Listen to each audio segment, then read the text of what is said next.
Hey guys, as tonight we're travelling back to a freezing medieval world where one simple invention quietly changed human history forever. Bread. Long before castles, kings, or crowded cities, people discovered that tiny grains could be turned into warm loaves beside a fire, and that discovery would feed armies, build towns, and help humanity survive the darkest winters imaginable. So settle in beside the hearth, grab something cozy, and let the sound of crackling ovens and distant monastery bells carry you into the past. And before we begin, don't forget to like the video and subscribe if you enjoy these slow medieval journeys. Now, let's step into the smoky bakehouses and snowy roads of the Middle Ages together. Hey guys, tonight you find yourself standing outside a walled medieval town while the evening mist crawls low across the muddy road like spilled milk beneath the moonlight. Your boots are heavy with clay. Cold river air slips beneath your cloak and settles into your bones with the stubborn determination of a tax collector. Somewhere beyond the timber palisade, monastery bells ring the last prayers of the evening, their slow iron voices drifting through smoke and winter fog. Horses snort beside a wagon ahead of you, steam curling from their nostrils into the blue-black dusk, while a tired guard scratches his beard beneath torchlight as though even staying awake has become too ambitious a task. The town smells of damp straw, chimney soot, wet wool, and cabbage boiled far too long. A nearby ditch bubbles softly with runoff from the afternoon rain. Medieval travel brochures really oversold this experience. If anyone ever described this century to you as romantic, they definitely forgot to mention the communal mud. You probably would not last a week out here. Honestly, your hands are already numb, your back aches from walking, and you've not had a proper bath in conditions that any sane person would describe as safe for quite some time. So, before you get comfortable, take a moment to like the video and subscribe, but only if you genuinely enjoy what I do here. And while you settle in beside the fire tonight, comment your location and local time.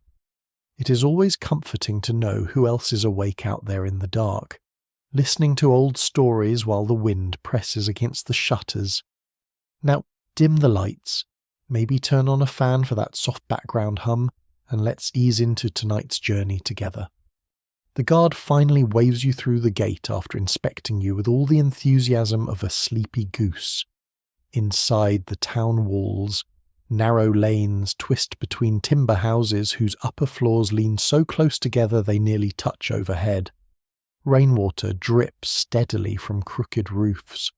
Rushes scattered across stone floors inside nearby homes carry the scent of old herbs, spilled ale, and too many winters trapped indoors.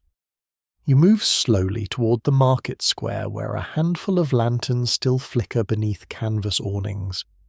Most merchants have already packed away their wares, but one thing remains everywhere around you: bread. Not the soft white loaves you might imagine from modern bakeries.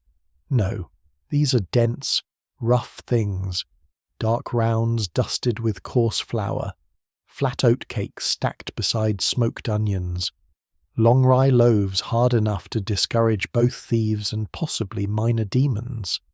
One elderly baker even keeps a small hammer beside his stall to help customers break apart stale crusts. No one can quite agree whether this is practical or simply aggressive customer service. Still, the smell reaches you before anything else does. Warm grain, toasted crust, a faint sourness rising from fresh dough cooling beside the embers.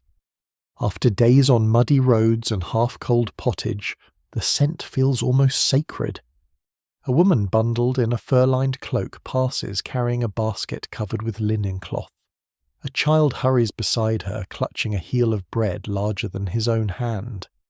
Two monks cross the square beneath dripping eaves, their robes damp with mist, carrying trenchers piled with dark barley loaves toward the abbey guest house. Bread sits at the centre of everything here. It fills pockets before journeys. It soaks grease from stew bowls. It serves as plate, ration, offering, tax payment, and apology. Even now, it is hard to tell whether medieval people truly eat bread because they enjoy it or because the alternative is simply hunger. You follow the smell toward a bakehouse near the square's edge. Heat pours from its narrow windows into the freezing lane. Outside, villagers linger despite the cold, warming their hands against the outer oven wall. A shaggy brown dog lies curled near the doorway, one ear twitching whenever crumbs fall. Inside, the baker works by firelight. His sleeves are rolled high. Flour dust clings to his beard like fresh snow. Wooden paddles lean against blackened walls beside sacks of grain stamped with the seals of nearby manors.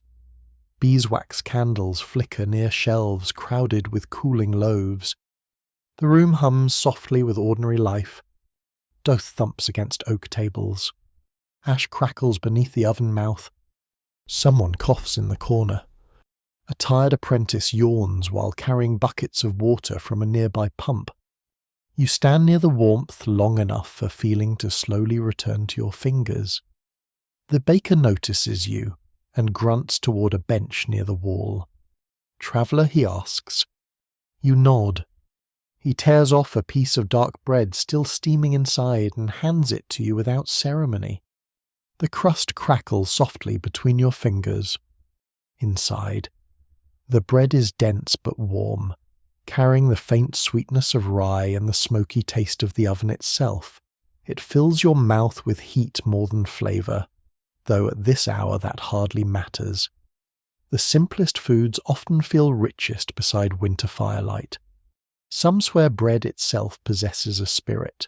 Old villagers sometimes mark the sign of the cross over a loaf before cutting it. Others refuse to place bread upside down on a table, fearing it invites misfortune into the house. One old superstition claims that bread baked during thunderstorms traps wandering spirits inside the crust. The baker's apprentice clearly believes this one because he keeps glancing nervously toward the rattling shutters.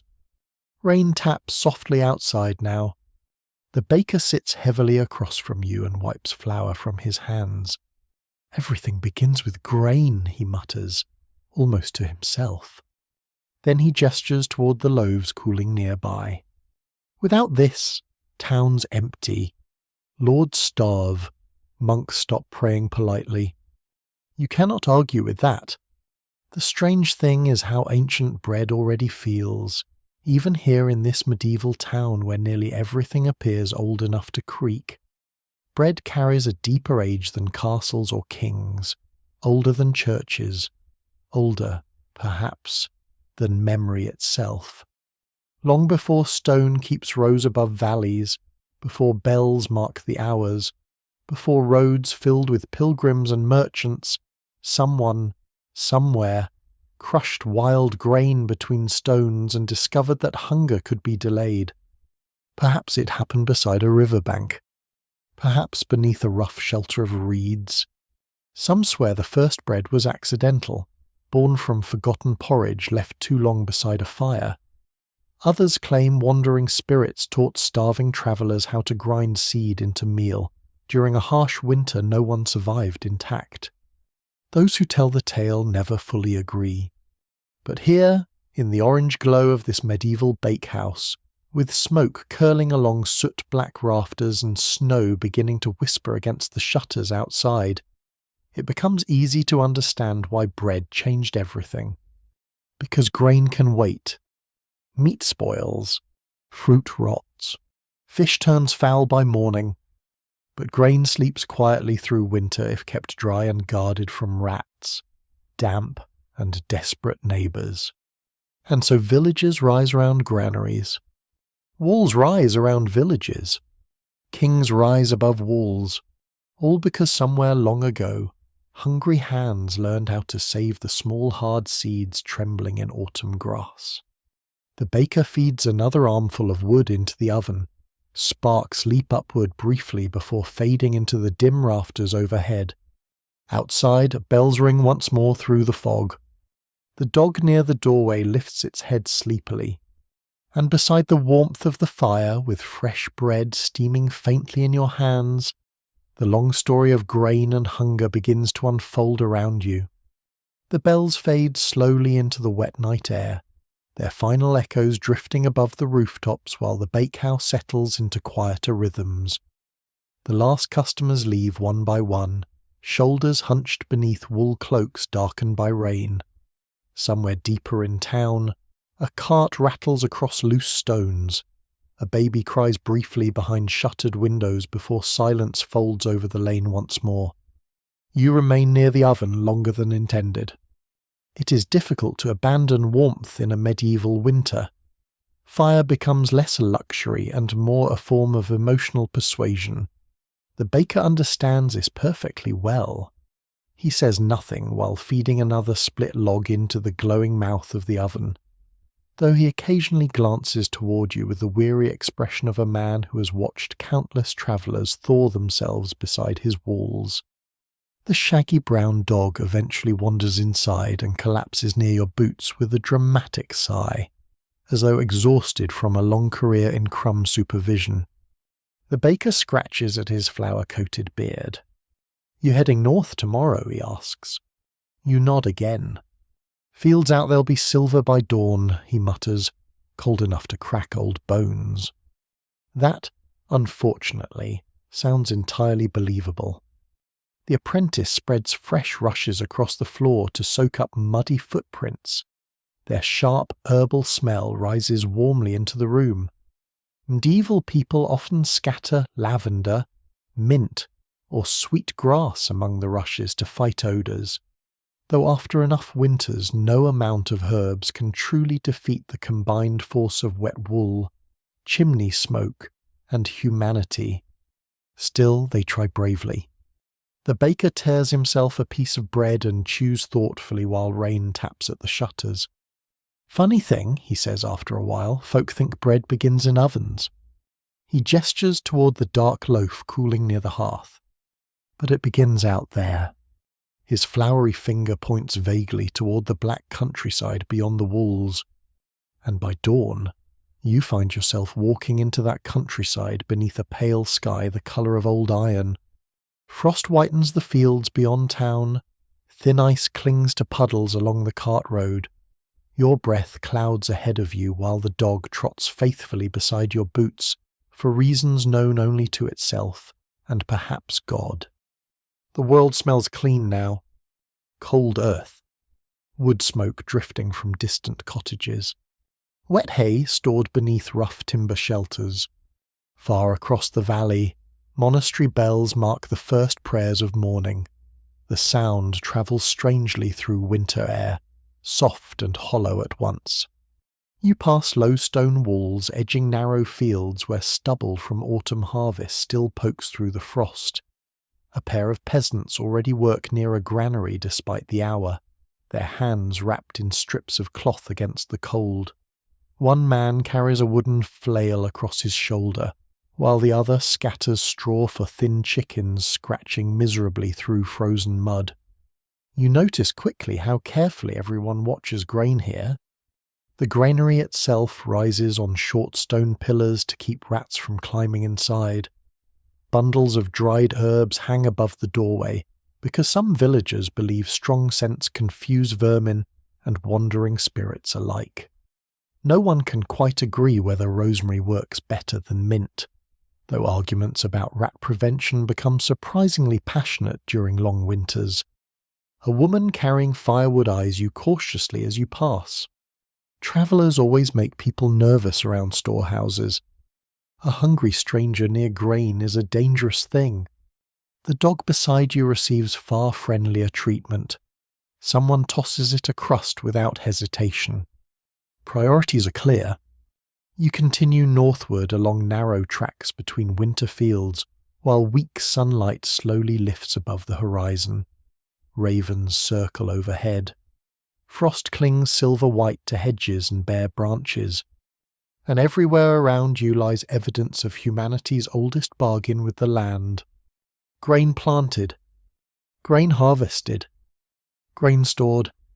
Long before towns rose behind walls, people wandered forests and river banks hunting deer, gathering berries, chasing seasons like leaves blown across water. Yet wild grain changed something fundamental. Tiny seeds hidden among grasses offered a different promise. Stay here. Wait. Prepare. Of course, early attempts must have been miserable. You imagine exhausted villagers thousands of years ago hunched beside crude fields, trying to protect fragile crops from birds, floodwater, mold, drought, thieves, and probably several deeply judgmental goats. Some swear the first farmers were viewed as fools by wandering hunters who could not understand why anyone would willingly spend months staring anxiously at dirt. Honestly, from certain angles, as they had a point. Even now, farming remains mostly waiting combined with occasional panic. Yet grain rewarded patience in ways hunting never could. A single harvest, properly stored, carried people through winter. And winter changes everything. You pass another village near midday where smoke curls lazily above thatched roofs. Here the cottages cluster tightly around a communal granary bound with iron locks. A painted charm hangs above its entrance, crossed wheat stalks tied with red thread to ward away famine. Children chase each other through muddy lanes carrying bits of flatbread spread with onion paste. An old woman sits beneath an awning, grinding barley between handstones, her wrists moving in slow circles polished smooth by repetition. The scraping sound follows you faintly as you walk past. Stone grinding remains painfully slow work. Hours bent over rough querns leave backs aching and fingers cracked raw from winter dryness.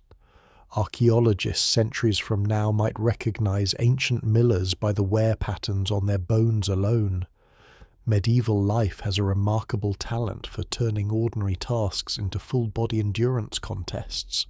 Still, without grinding there is no flour. Without flour, no bread. And without bread, entire villages unravel frighteningly fast. You stop beside a roadside shrine where travellers have left offerings beneath a weathered carving of a local saint. Someone has tucked a tiny loaf there beside melted candle wax and dried flowers.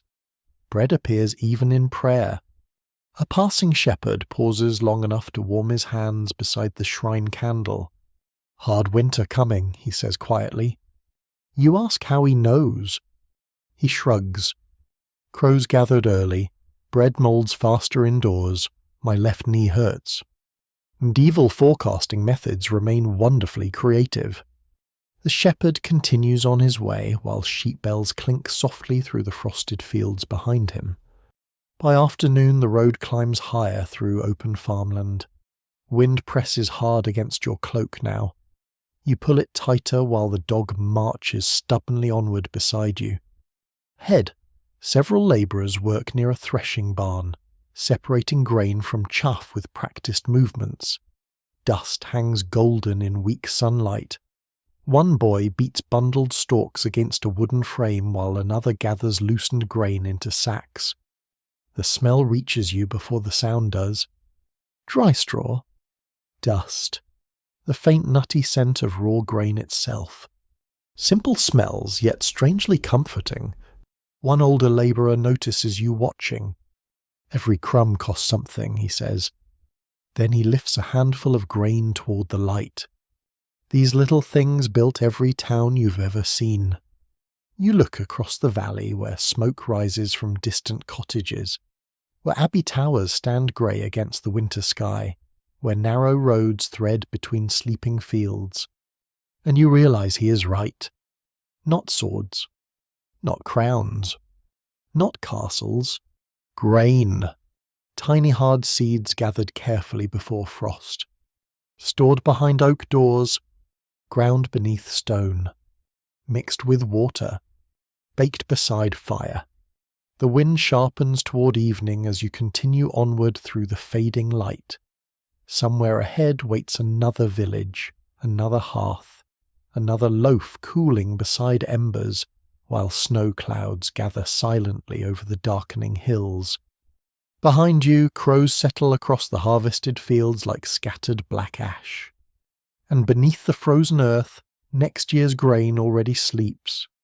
By the time evening settles across the hills, the road has become little more than two muddy tracks winding between frost-bitten hedges and sleeping fields. Snow threatens overhead without fully committing itself, drifting instead as loose grains of ice that sting your cheeks before vanishing into the wind. The dog continues beside you with quiet determination. At this point you suspect the creature has simply adopted you through some ancient medieval legal system involving crumbs and mutual exhaustion.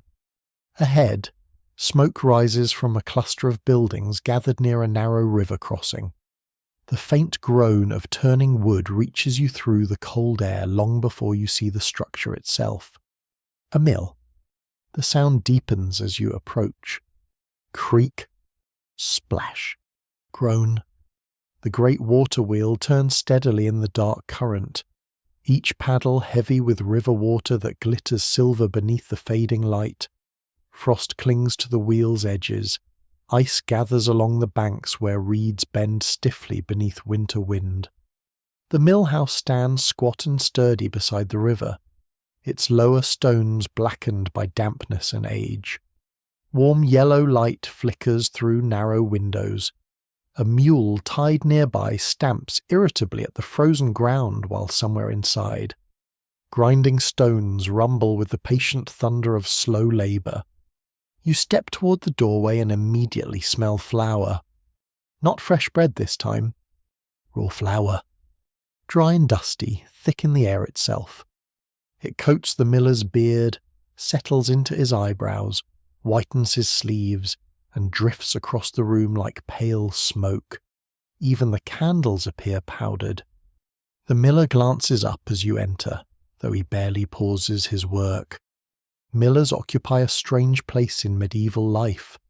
Necessary, respected, mildly feared, and frequently accused of cheating everyone around them. Some swear millers steal flour from every sack they grind. Others insist millers secretly converse with river spirits after midnight. Those who tell the tales never fully agree, though nobody seems eager to test either theory directly. The miller before you certainly looks capable of both theft and ghostly negotiations. His shoulders are broad as oak beams, his hands resemble old roots wrapped in flour. "You'll want the fire," he grunts. You gratefully move toward the hearth near the back wall while the dog circles twice before collapsing beside warm stones with the dramatic satisfaction of a saint reaching paradise. The room trembles faintly beneath the grinding mechanism overhead. You watch the miller empty grain from heavy sacks into a wooden hopper.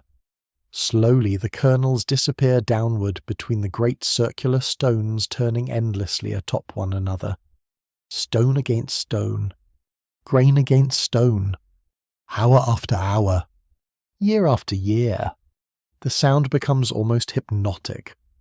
Near the wall, two young boys sort grain by candlelight, picking out pebbles and spoiled kernels before grinding begins. Their fingers move carefully despite obvious exhaustion.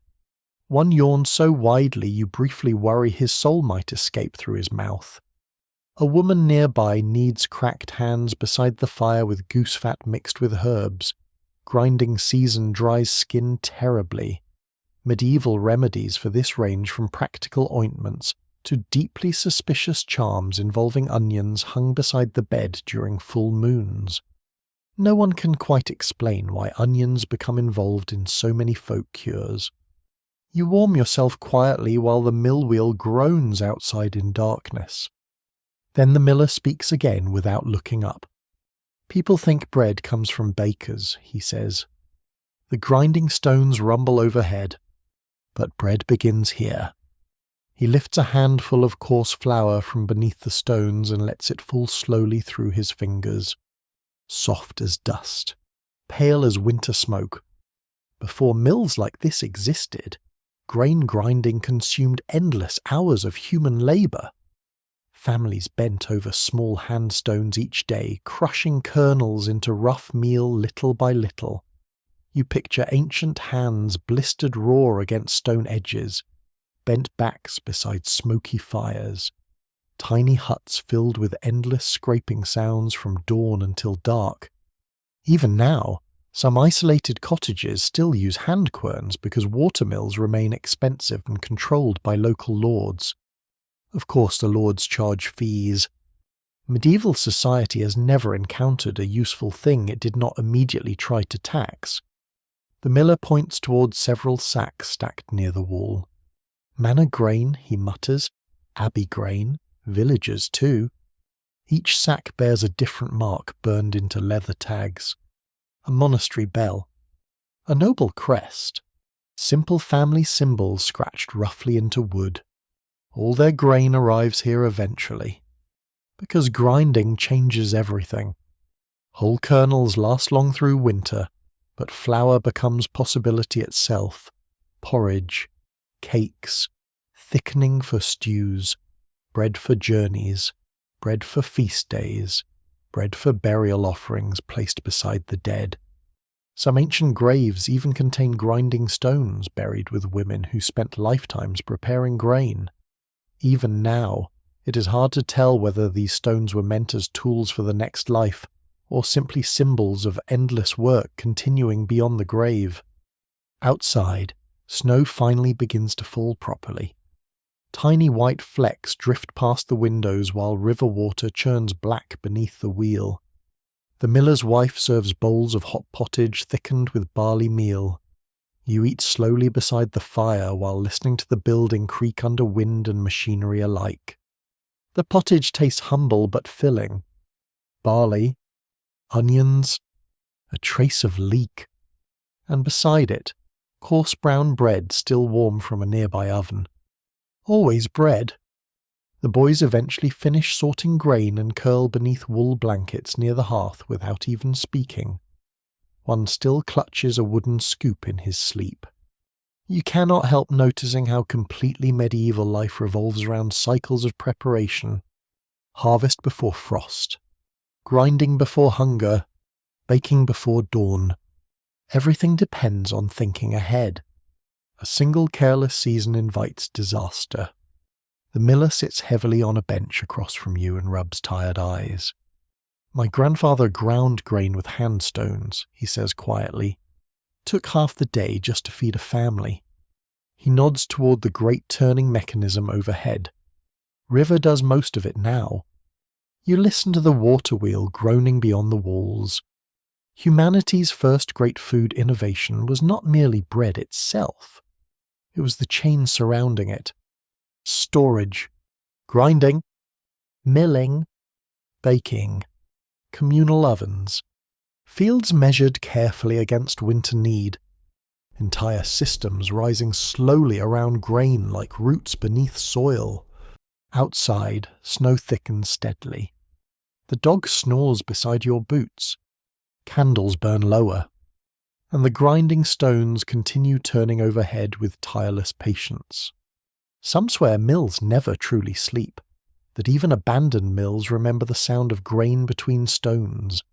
Travellers tell stories of empty mill houses where phantom grinding echoes through ruined rafters long after rivers have changed course.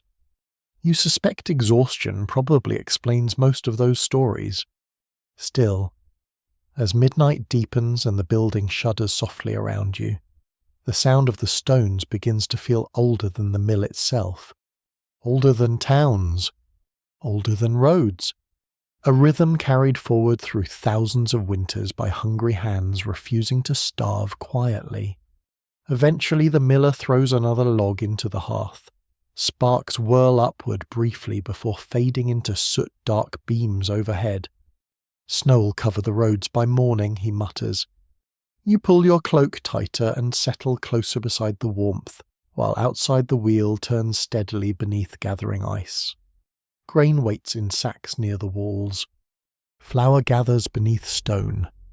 And somewhere beyond the dark hills, Countless more mills groan through the winter night, grinding tomorrow's bread from last autumn's harvest, one slow turning at a time.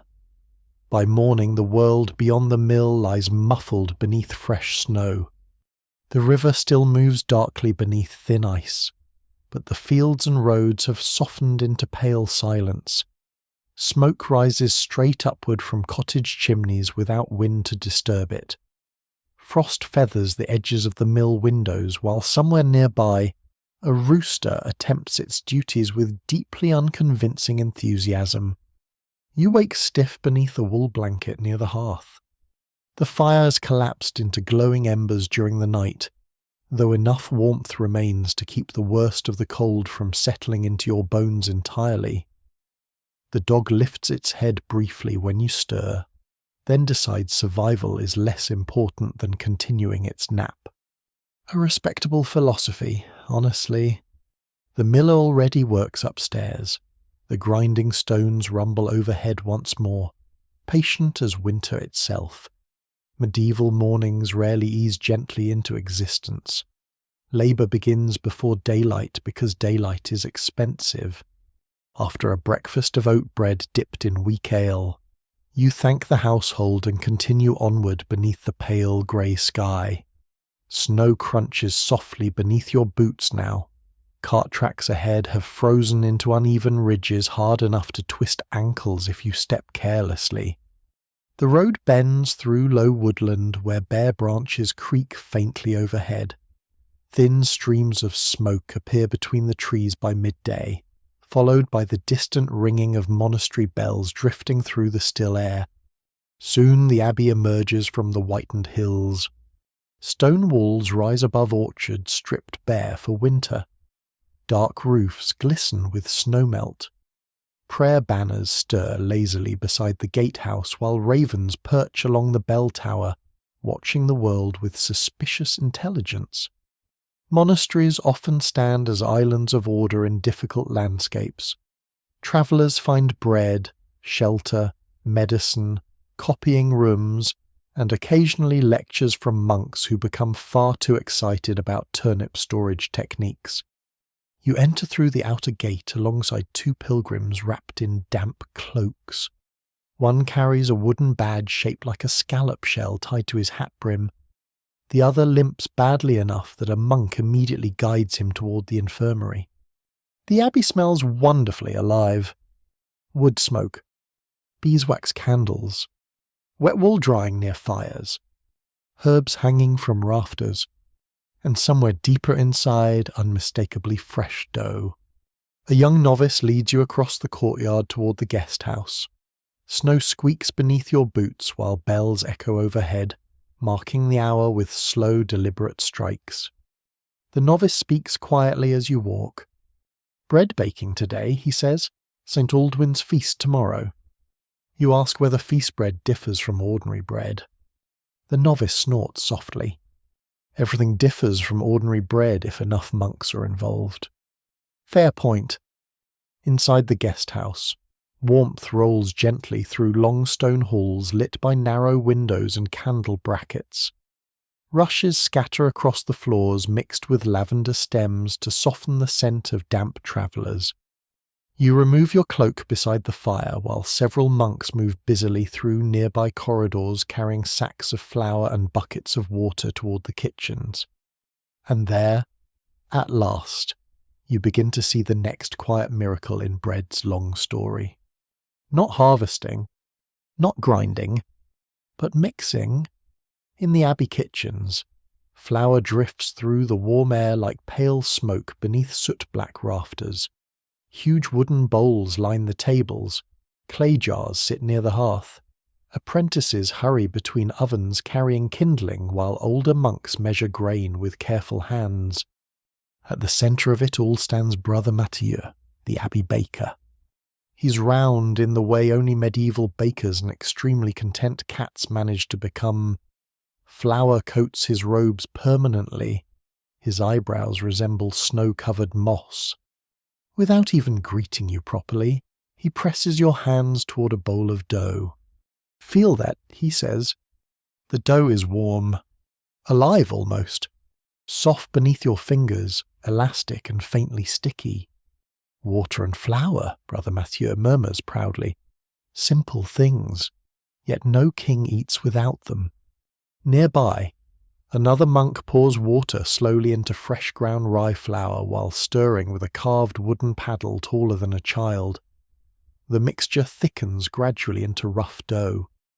The smell is earthy, nutty grain, warm yeast, smoke from nearby ovens, a faint sour sharpness rising from fermentation. No one can quite agree when humans first discovered dough itself. Some swear forgotten grain porridge thickened accidentally beside campfires long ago.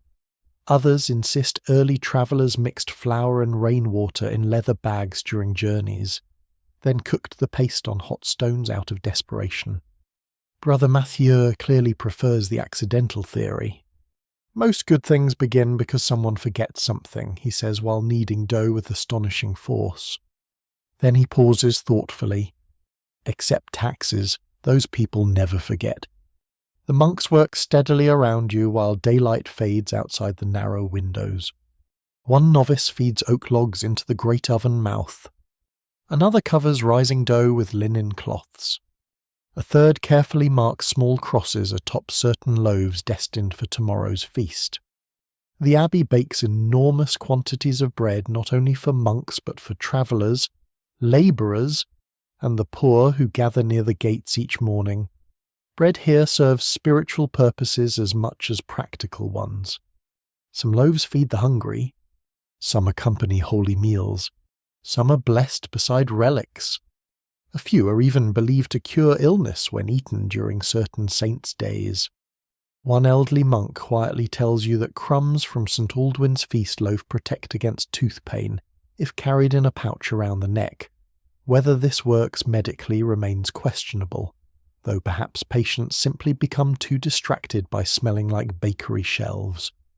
The dough rests now beneath linen covers near the hearth, and slowly, almost imperceptibly, it begins to rise.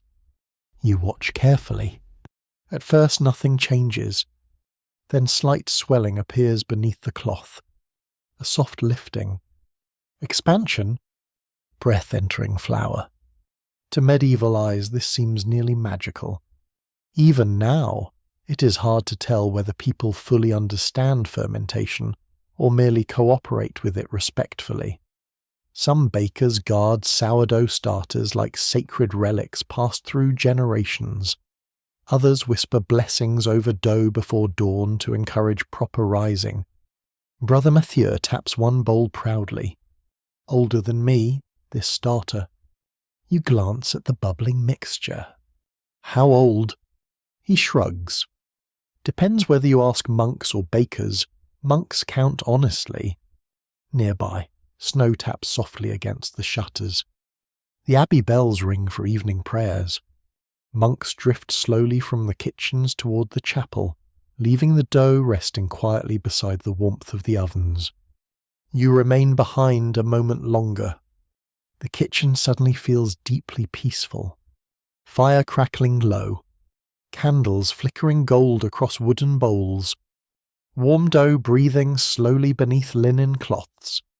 Outside waits winter, hunger, uncertainty, muddy roads, frozen fields. But inside these walls, flour and water patiently become something greater than either alone. Perhaps that transformation always felt miraculous, because in many ways it truly was. Grain stored through winter, ground beneath stone, mixed by human hands, then somehow lifted into softness by invisible life hidden within the dough itself. The first people who witnessed this must have stared in wonder. Some swear rising dough contains trapped spirits escaping grain after death in the fields. Others believe the warmth awakens hidden life placed there by God himself. Those who tell the tale never fully agree. But as you stand beside the hearth watching the covered bowl slowly swell in candlelight, it becomes easy to understand why ancient bakers guarded their method so fiercely. Because bread no longer seems merely made, it seems transformed. And outside the abbey walls, beneath gathering snow and deepening dusk, countless hungry villages wait for the warmth of that transformation by tomorrow morning's fire. The abbey settles into night with the slow certainty of ritual. Bells echo through the cloisters. Candles flicker behind narrow windows. Snow slides softly from roof edges into the silent courtyard below. Somewhere deep within the stone halls, monks chant evening prayers in low, drifting voices that rise and fall like breathing itself.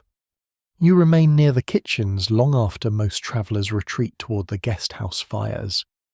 The warmth is difficult to abandon. So is the smell. Fresh dough now fills the room with a faint sweetness beneath the smoke and grain dust.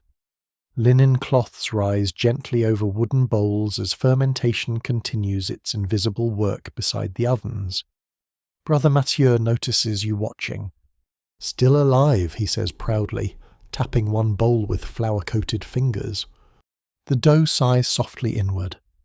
You stare at it a moment. There truly is something uncanny about rising bread in the middle of the night. Flour and water should not breathe. Yet here they sit beneath candlelight, swelling slowly as though warmed by hidden lungs. The old baker wipes his hands against his robes. "When I was a novice," he says, "I thought little spirits lived inside the dough." You ask whether he still believes that. Brother Mathieu considers this carefully while feeding wood into the oven. "Depends how little sleep I've had." "Fair enough." The ovens themselves dominate the kitchen like sleeping beasts. Their clay mouths glow orange with banked heat while iron tools hang nearby in careful order paddles. Hooks, scrapers, knives blackened by years of smoke. One young novice kneels near the fire, rubbing warmth into cracked fingers. Another carries baskets of shaped loaves toward a long table dusted thickly with flour. Each loaf bears small cuts across its surface to help steam escape while baking. Some cuts form crosses, some simple lines. One resembles a bird, though perhaps accidentally. Medieval baking remains wonderfully flexible when exhaustion enters the process. Outside, the bells mark another hour. Inside, the bread keeps rising. No one can quite agree when people first discovered fermentation itself. Some swear ancient dough was forgotten accidentally in warm weather and baked only after bubbling strangely overnight. Others claim brewers noticed similarities between ale foam and bread rising long before anyone understood why either happened.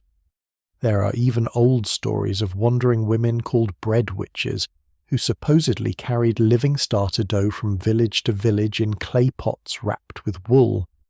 According to legend, a healthy starter could bless an entire town with good bread, while a spoiled one invited sickness and famine.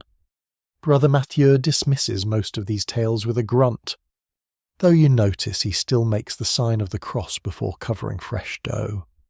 Just in case. Eventually, the baker motions for you to follow him toward the far end of the kitchen, where older dough rests in shallow wooden troughs. This, he says, is yesterday helping tomorrow. He tears off a small lump and drops it into newly mixed flour and water. Starter. Living fermentation passed forward endlessly from loaf to loaf. The smell sharpens immediately sour, warm, almost fruity beneath the grain. Some abbeys keep the same starter for generations, Brother Mathieu explains, fed every day, guarded carefully. You glance toward the bubbling mixture. How carefully? The baker shrugs.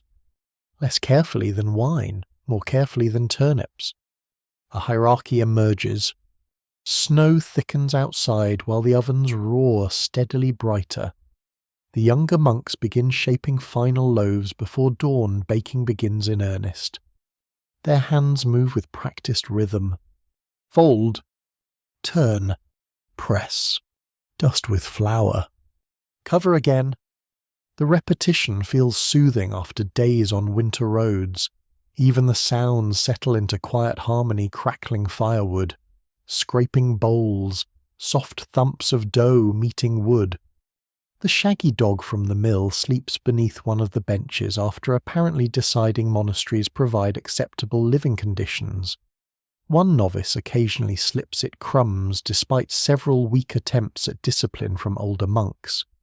You help stack split wood beside the ovens while Brother Mathieu talks. Bread changes with every place, he says. North villages favour rye. Poor farms use barley. Wealthy halls want white wheat. His expression darkens slightly. Soft white loaves for people soft in other ways too. In truth, bread reveals status everywhere in medieval life. Dark coarse bread fills peasant tables. Pale wheat loaves appear in noble halls. Some wealthy households even sift flour repeatedly through fine cloth for softer texture, though much nutrition disappears in the process. Medieval nobles remain deeply committed to making food less practical whenever possible. Meanwhile, labourers prefer heavy bread that actually keeps them standing through long work days. One old monk joins the conversation while carrying baskets toward the ovens. During bad harvests, he says quietly, people stretch bread with whatever they can. Beans, chestnuts, ground peas, acorns if desperate enough, sometimes bark. You notice the kitchen growing quieter. Everyone understands what poor harvests mean. Bread may comfort, but its absence terrifies. The monks begin loading the first loaves into the oven. Long wooden paddles slide deep into the glowing heat. Steam rises immediately from fresh dough touching hot stone. The smell transforms all at once from sour grain into something richer. Toasted crust, roasting flour, warmth itself becoming edible. It fills the kitchen rapidly. No wonder bread feels sacred in so many places. Few smells soothe human beings more completely than fresh loaves baking while winter presses against the walls outside. The first batch emerges golden brown beneath flour dusting. Crusts crackle softly as cooler air reaches them.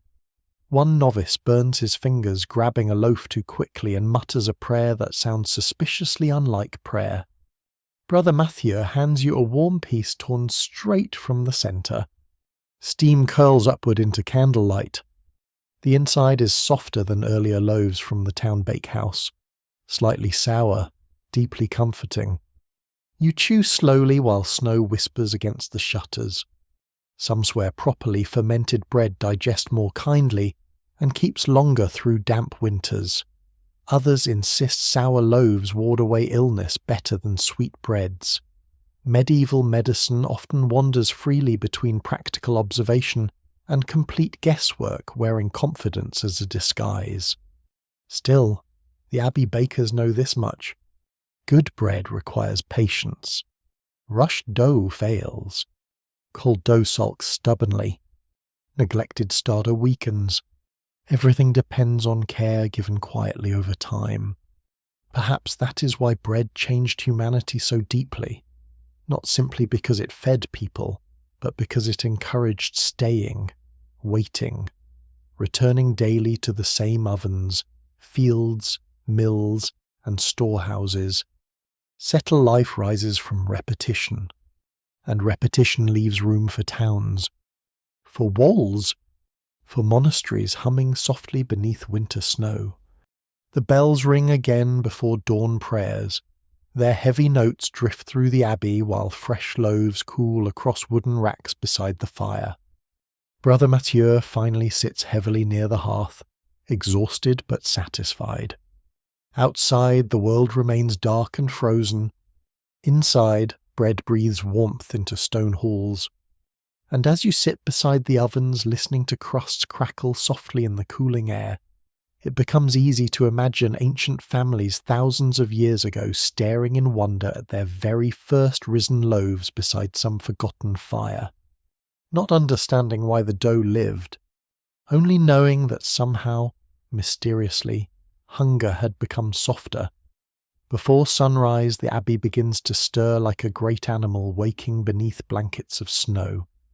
Bells roll through the dark halls, doors creak open, Sandaled footsteps whisper across stone floors strewn with rushes and frost-damp straw. Candles bloom one by one in narrow windows overlooking the courtyard where snow now lies deep against the walls. The kitchen's already raw with heat. You wake to the smell of baking bread long before fully opening your eyes. It reaches through the guest house like a promise-warm crust. Smoke, grain, faint sweetness from fermenting dough. The kind of smell capable of convincing exhausted travellers that perhaps humanity deserves another chance after all. The dog certainly agrees. It waits outside the kitchen with unwavering spiritual focus. Inside, Brother Mathieu and the novices work through the final baking before St. Aldwyn's feast. The ovens glow white-hot now. Steam curls upward from fresh loaves, while monks carry baskets through the halls towards storerooms, refectories, and the abbey gates where the poor already gather in the pre-dawn dark. One old woman outside the gatehouse rubs her hands together beneath fingerless wool gloves while waiting for the morning bread dole. Beside her stands a thin boy clutching a clay bowl for pottage. Their breaths drift pale in the frozen air. Bread is never merely food here. It is reassurance. Order. Continuity. A sign that the ovens still burn and winter has not won.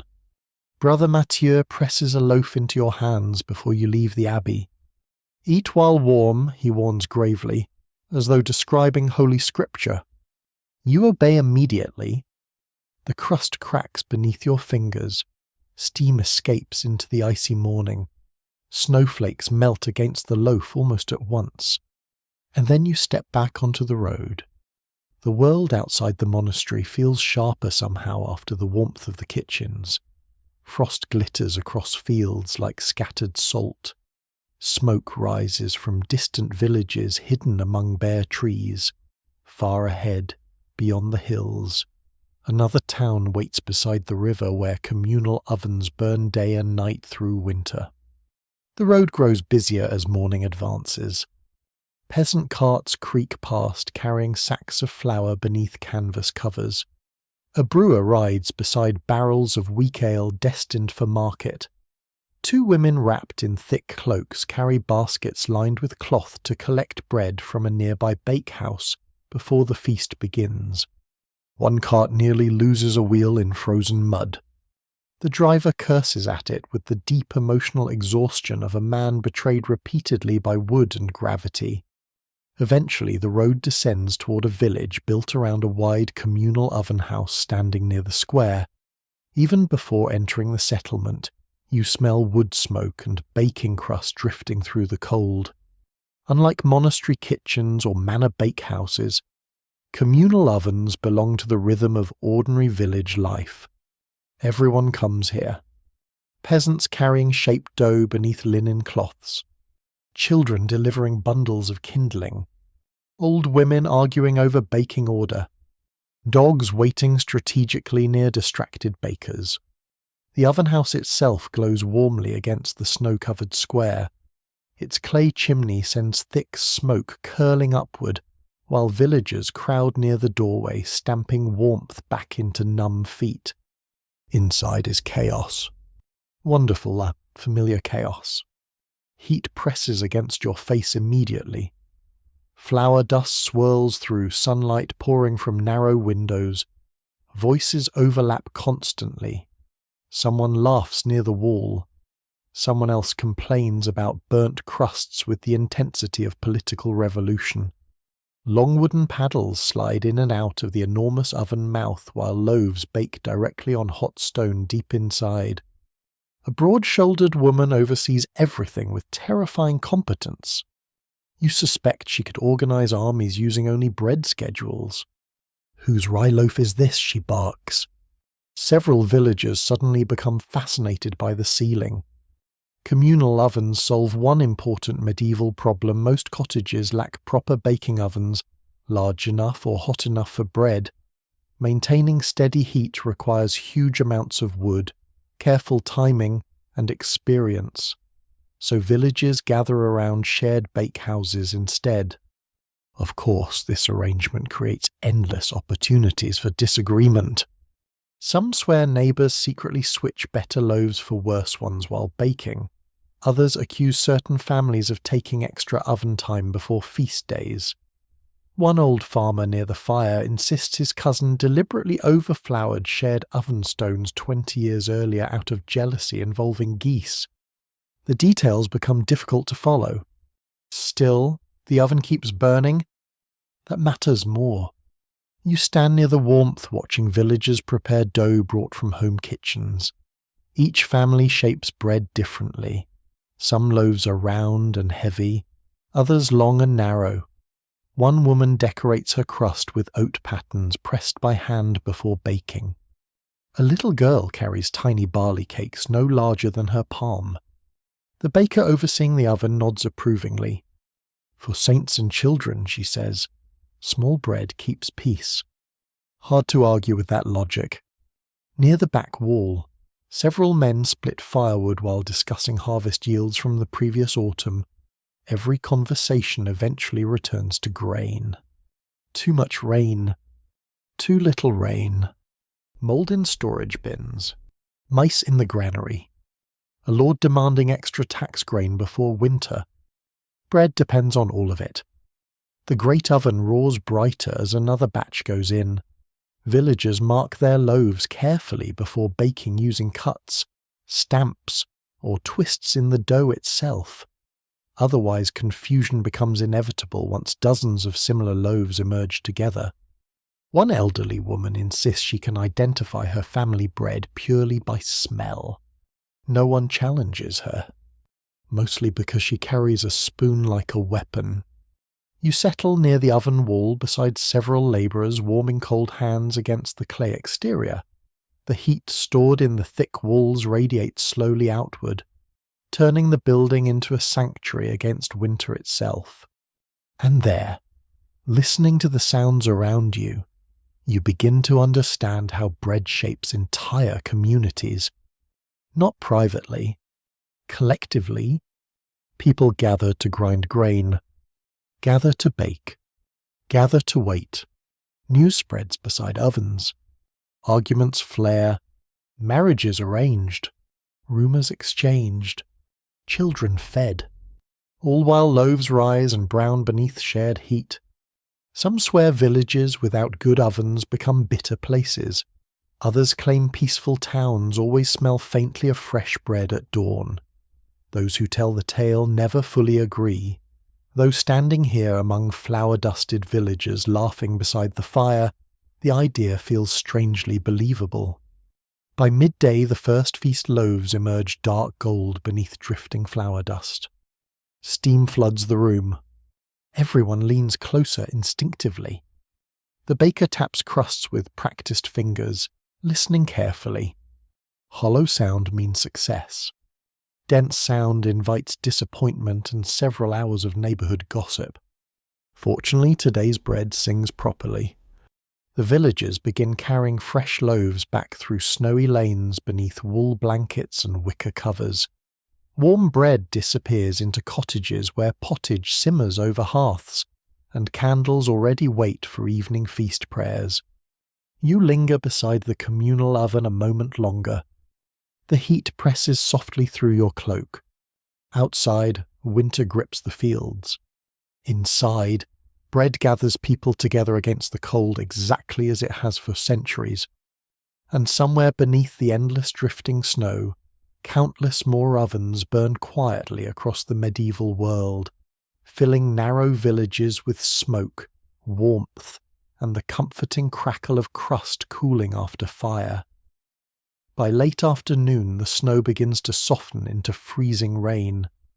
Water drips steadily from roof edges across the village square, while carts splash through brown slush where fresh snow once lay clean and untouched. The communal oven still radiates warmth behind you, as villagers disappear indoors carrying feast loaves wrapped carefully in cloth. You continue onward beneath a sky the colour of wet wool. The road bends toward higher ground now, climbing through bare orchards and frozen pasture land toward the estate of a local lord whose hall overlooks the valley below. Smoke rises from its chimneys in heavy grey columns, visible long before the walls themselves appear. Beside you, the dog trudges faithfully through the mud with all the grim determination of a monk fulfilling unpleasant prophecy. At the manor gate, a pair of guards inspect arriving carts loaded with winter provisions, barrels of ale, bundles of onions, salted fish wrapped in cloth, and, of course, sacks upon sacks of grain hauled towards storehouses protected more carefully than some noble relatives. Inside the walls, servants hurry across the courtyard balancing baskets and firewood while rain patters steadily against timber galleries overhead. Somewhere nearby, a blacksmith hammers iron with rhythmic clangs that echo through the damp air. The manor hall itself smells richly alive. Roasting meat, wet cloaks steaming near fires, beeswax candles, spiced ale, and beneath it all, warm bread. Always bread. You are allowed entry into the great hall after surrendering enough snow and mud from your boots to qualify as minor landscaping. Rushes mixed with rosemary cover the floor beneath long wooden tables. Smoke drifts lazily through the rafters toward roof vents that appear more decorative than functional. A fire large enough to intimidate winter itself roars along the central hearth. Servants move constantly through the hall carrying trenchers, pitchers, and baskets piled high with bread of different kinds. And here, more clearly than anywhere yet, bread reveals rank. At the high table near the lord sit pale wheat loaves with smooth crusts and soft interiors. Fine white bread, carefully sifted flour, expensive grain grown on the best land. Below them at the lower tables, labourers and household servants receive darker rye loaves dense enough to survive military campaigns and possibly small earthquakes. The contrast is impossible to ignore. A steward notices your attention and gives a dry little smile. "White bread for noble stomachs," he murmurs. Then he glances toward the lower benches. Dark bread for people who actually work. Hard to argue with the evidence. You settle near the middle tables beside several retainers warming themselves with mulled ale after returning from the roads. One man removes gloves stiff with cold, while another complains bitterly about a wagon axle breaking 3 miles south. Twice, he adds darkly.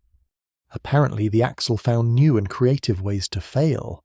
Servants soon place trenchers before the guests' thick, stale slabs of bread used as plates for stew and roasted meat.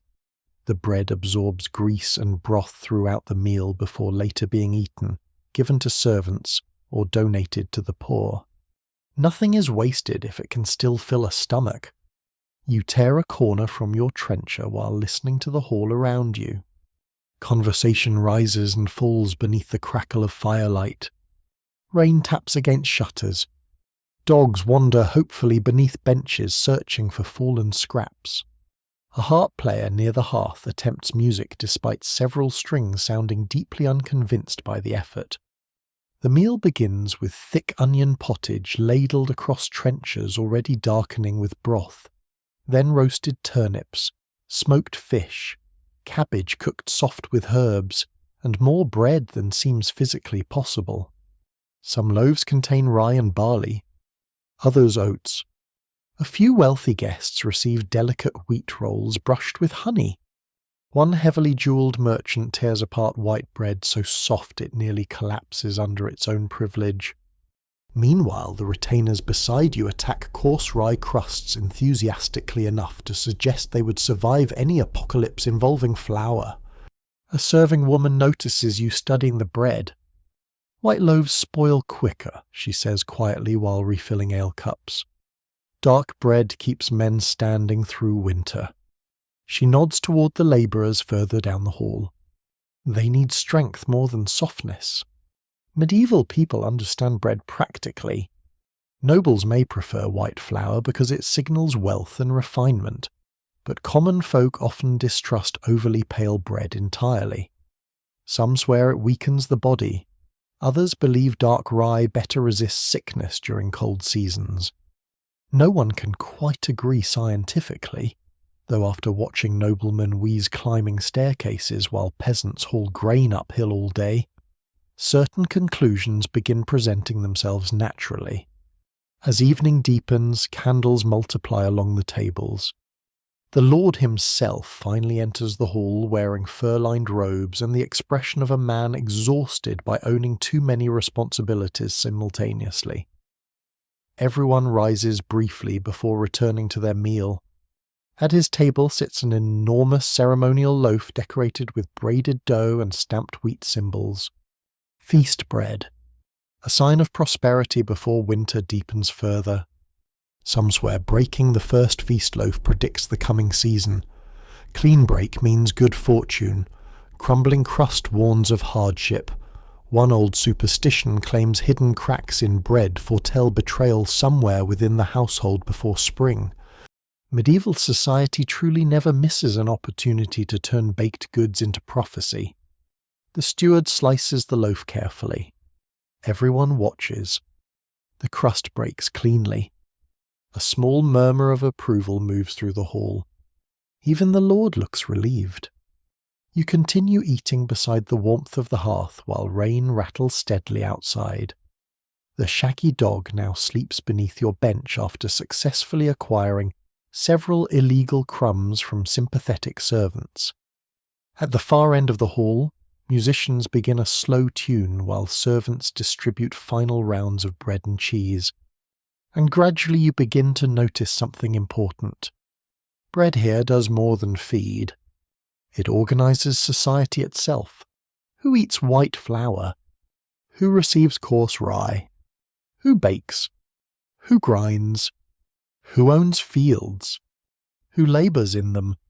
Entire hierarchies rise from grain exactly as surely as towns once rose beside granaries. Without bread surplus, there are no castles, no noble feasts, no standing households of servants, guards, scribes, cooks, stable boys, and wandering musicians.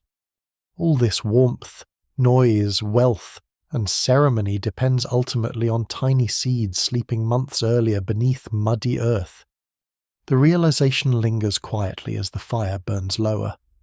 One elderly retainer beside you rubs arthritic fingers against his ale cup. In hard winters, he says softly, folk remember fast what matters most. You ask what that is. He lifts a rough heel of rye bread from the table. This. Nothing more. Nothing less. Outside the manor walls, a rain slowly freezes across the roads. Fields vanish beneath gathering darkness. Somewhere far below in the valley, village ovens still glow faintly through the storm. And inside the great hall, beneath smoke-black beams and flickering candlelight, the last warm loaves of the evening pass slowly from hand to hand while winter presses patiently against the doors. Morning arrives beneath a hard silver sky. The rain from the night before has frozen across the manor courtyard, turning every stone step into a carefully designed trap for unsuspecting travellers. One stable boy slides across the yard carrying oats and somehow keeps hold of both the bucket and his dignity, though only narrowly. You leave the manor after dawn with a fresh crust of rye bread tucked inside your cloak and the dog trotting loyally behind you once more. Smoke rises straight upward from the chimneys in the bitter cold. Far below the hilltop estate, the valley town stirs awake beside the river. Today is market day. Even before reaching the gates, you hear it. Voices, cartwheels, mules braying, hammering from temporary stalls being assembled in the square, and somewhere beneath the noise, the deep, steady rhythm of another bakehouse beginning its work before sunrise. The town itself feels transformed compared to the quiet winter roads behind you. Merchants crowd the streets with wagons piled high beneath canvas covers. Farmers stamp warmth into numb boots while unloading sacks of barley and oats. Fishmongers curse cheerfully through clouds of breath and smoke. Everything smells alive. Wet wool, horse sweat, allez, wood smoke, onions, cheese, and bread, drifting warm through the icy air like a thread tying the entire square together. You follow the scent toward a row of bake stalls near the centre of the market. Here bakers arrange their loaves proudly atop wooden boards dusted with flour.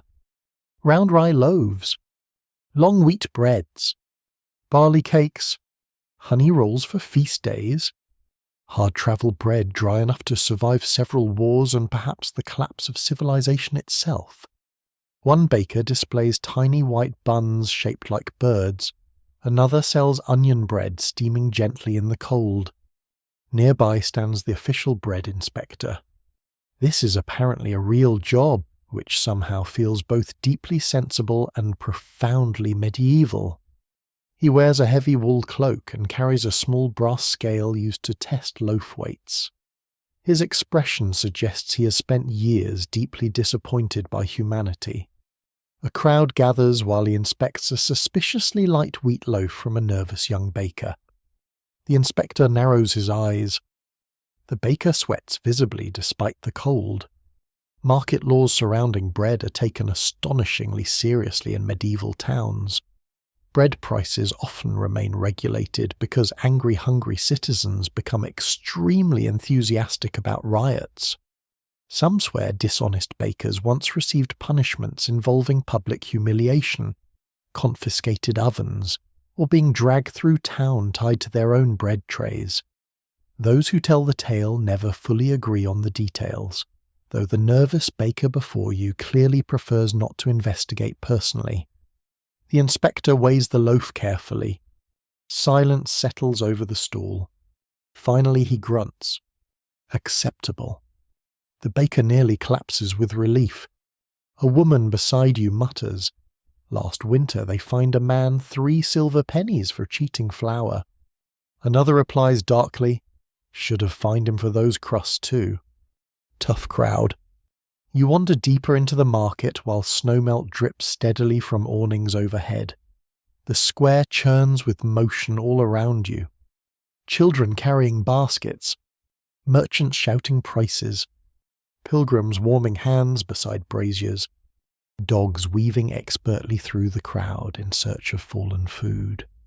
A group of labourers sit near the fountain sharing coarse bread and smoked herring wrapped in cloth.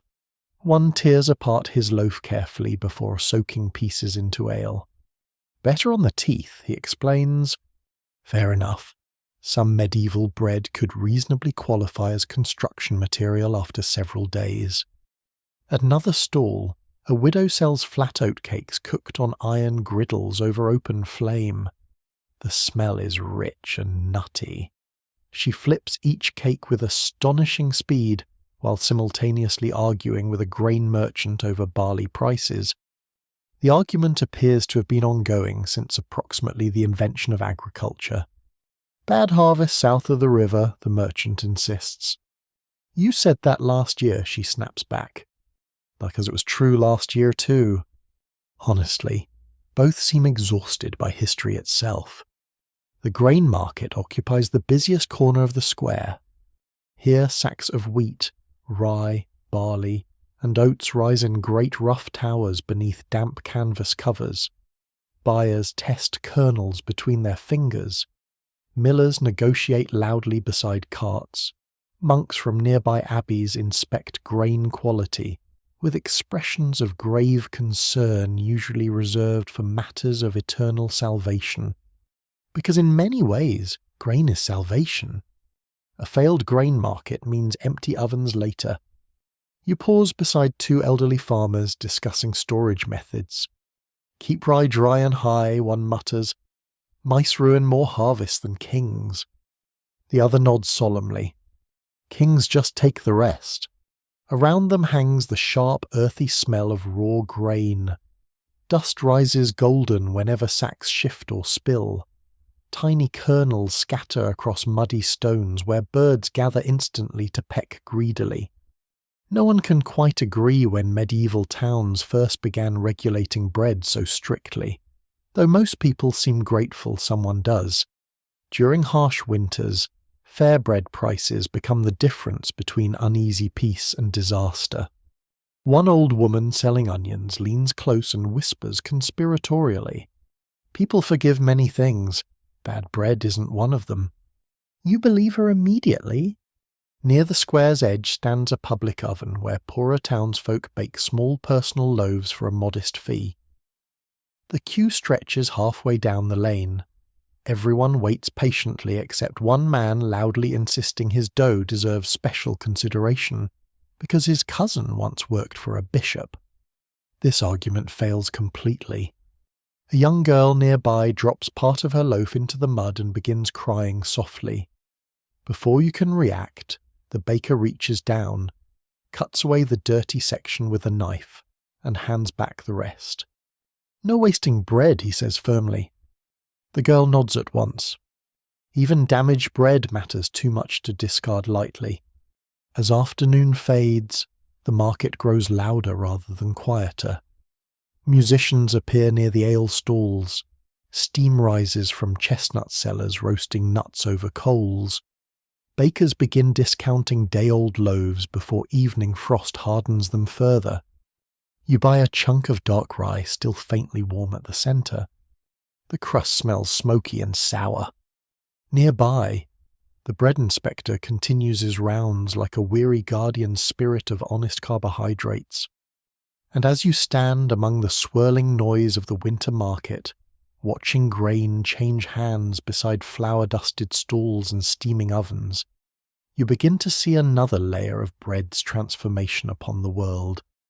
Not merely survival, commerce, rules, measurement. Markets rising around grain exactly as villages once rose around ovens. Entire economies balanced delicately atop harvests and loaves. The bells from a nearby church begin ringing evening prayers while snow clouds gather again beyond the town walls. Merchants pull canvas tighter over their goods. Bakers stack remaining bread beneath cloths against the cold. The dog settles beside your boots, chewing happily on an entirely unlicensed crust. And through the crowded medieval square, beneath smoke and fading winter light, bread passes endlessly from hand to hand like the heartbeat of the town itself.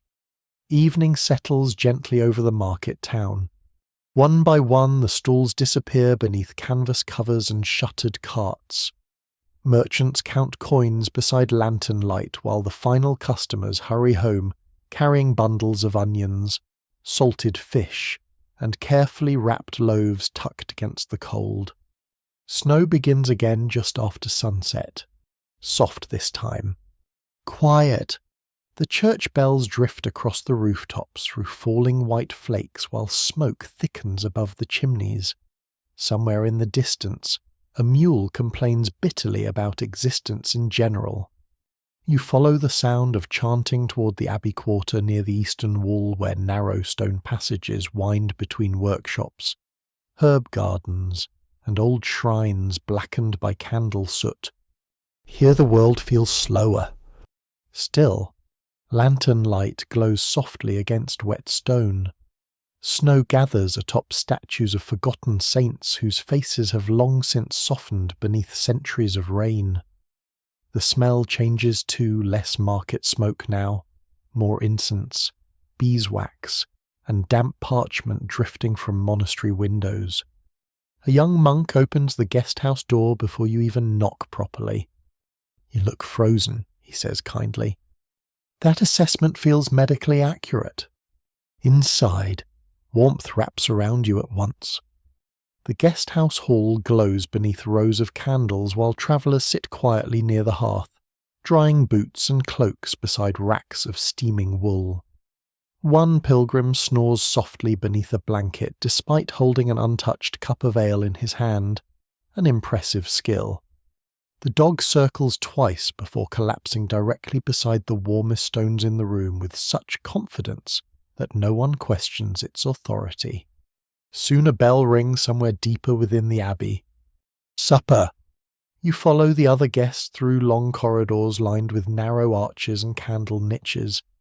Monks pass silently carrying baskets, pitchers, and folded cloths. Snow taps softly against the high windows overhead. The refectory waits beyond heavy oak doors. Long tables stretch beneath vaulted beams darkened by centuries of smoke. Beeswax candles flicker beside simple clay bowls, while the scent of fresh bread drifts warmly through the hall. At each place rests a loaf. Not large, not luxurious, but carefully baked. One monk notices your attention. Tonight's bread was blessed at Vespers, he says quietly. You sit among travellers, labourers, 2 weary pilgrims, and several elderly villagers receiving shelter from the storm. Monks move silently between the tables, ladling thick lentil pottage into bowls, while another distributes wedges of pale cheese wrapped in linen. And always bread. Dark rye tonight, dense and warm. The crust crackles softly when broken.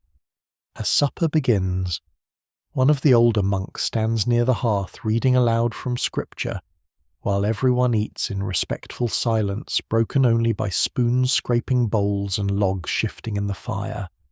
Yet even here, in this quiet abbey hall, bread means more than simple nourishment. You notice how carefully the loaves are handled. No crumbs brushed carelessly aside. No pieces dropped thoughtlessly. One old woman kisses 2 fingers before cutting her bread, whispering a tiny prayer beneath her breath. Some swear bread blessed within monastery walls protects travellers from illness. Others believe crumbs from holy feast loaves cure fever if dissolved in warm ale. Even now, it is hard to tell where faith ends and practical comfort begins. Perhaps medieval people never separated the two entirely. After the meal, several monks carry baskets of leftover bread toward the abbey gates where the poor wait beneath falling snow. No one speaks loudly. The only sounds are muffled footsteps, distant bells, and the steady whisper of winter outside the walls. You help carry one basket through the cloister walk. Snow gathers in the courtyard garden beyond the arches. Frozen herbs poke through white drifts beside a stone well crusted with ice. Candlelight spills golden across the ground. At the gatehouse, hungry townsfolk receive bread one by one. A widow with hollow cheeks.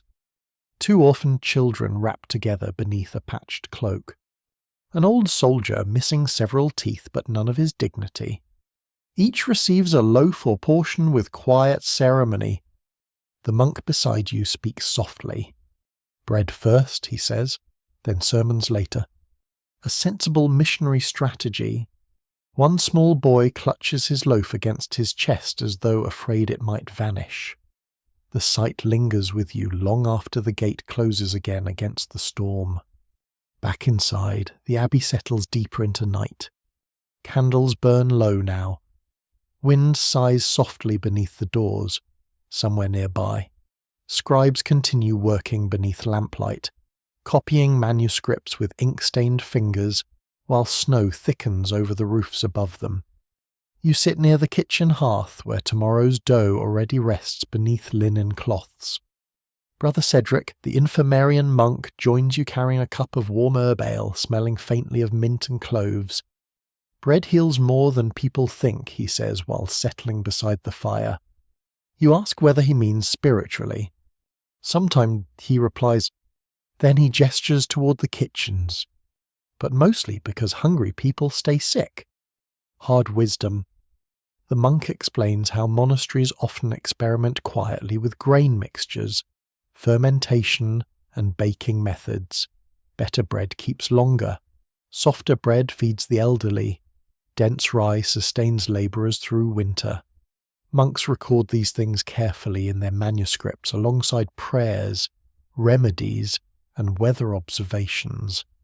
One manuscript, Brother Cedric claims, even recommends stale bread soaked in wine as treatment for stomach ailments.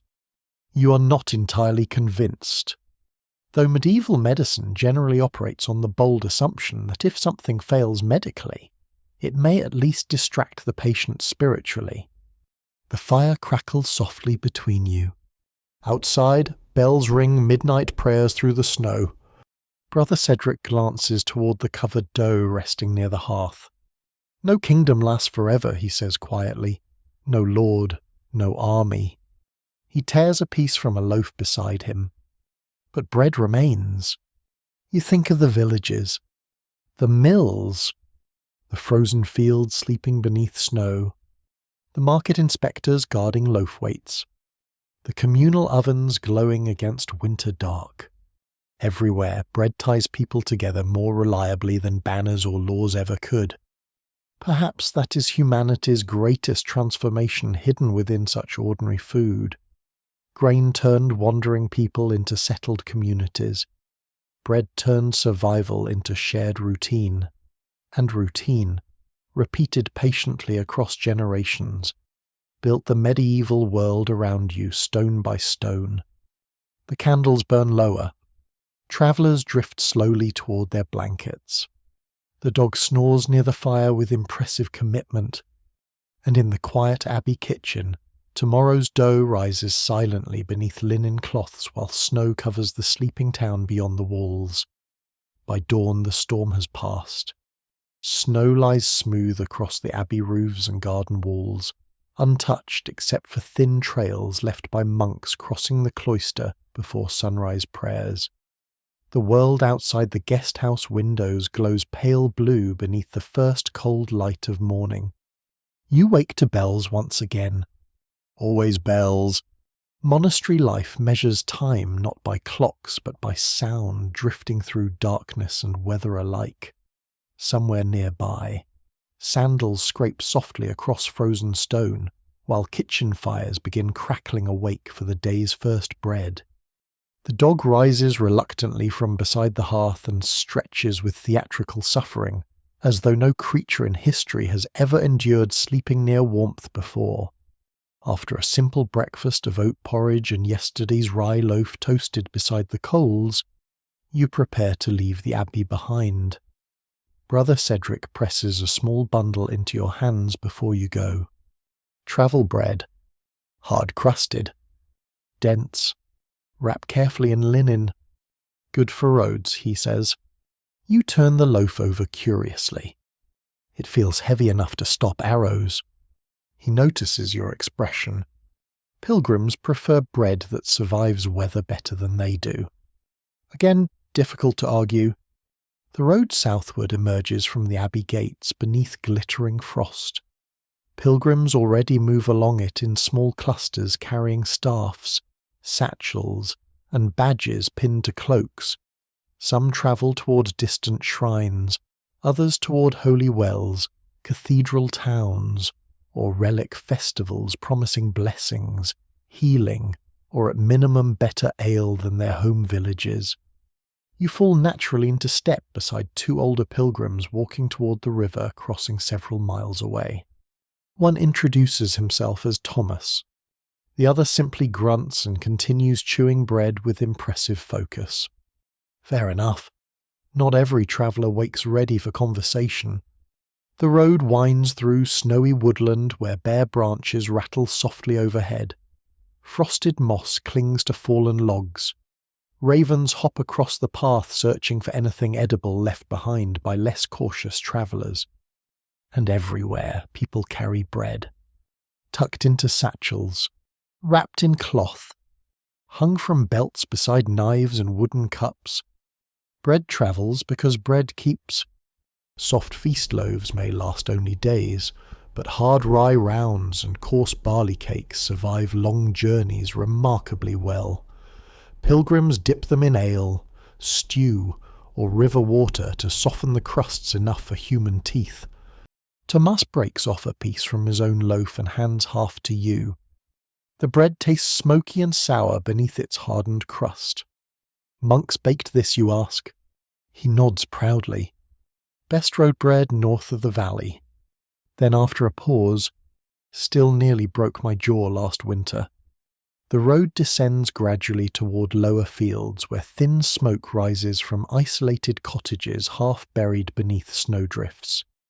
In one frozen pasture, sheep cluster miserably around a hayrack, while a shepherd warms his hands over a tiny fire made from damp twigs and stubborn optimism.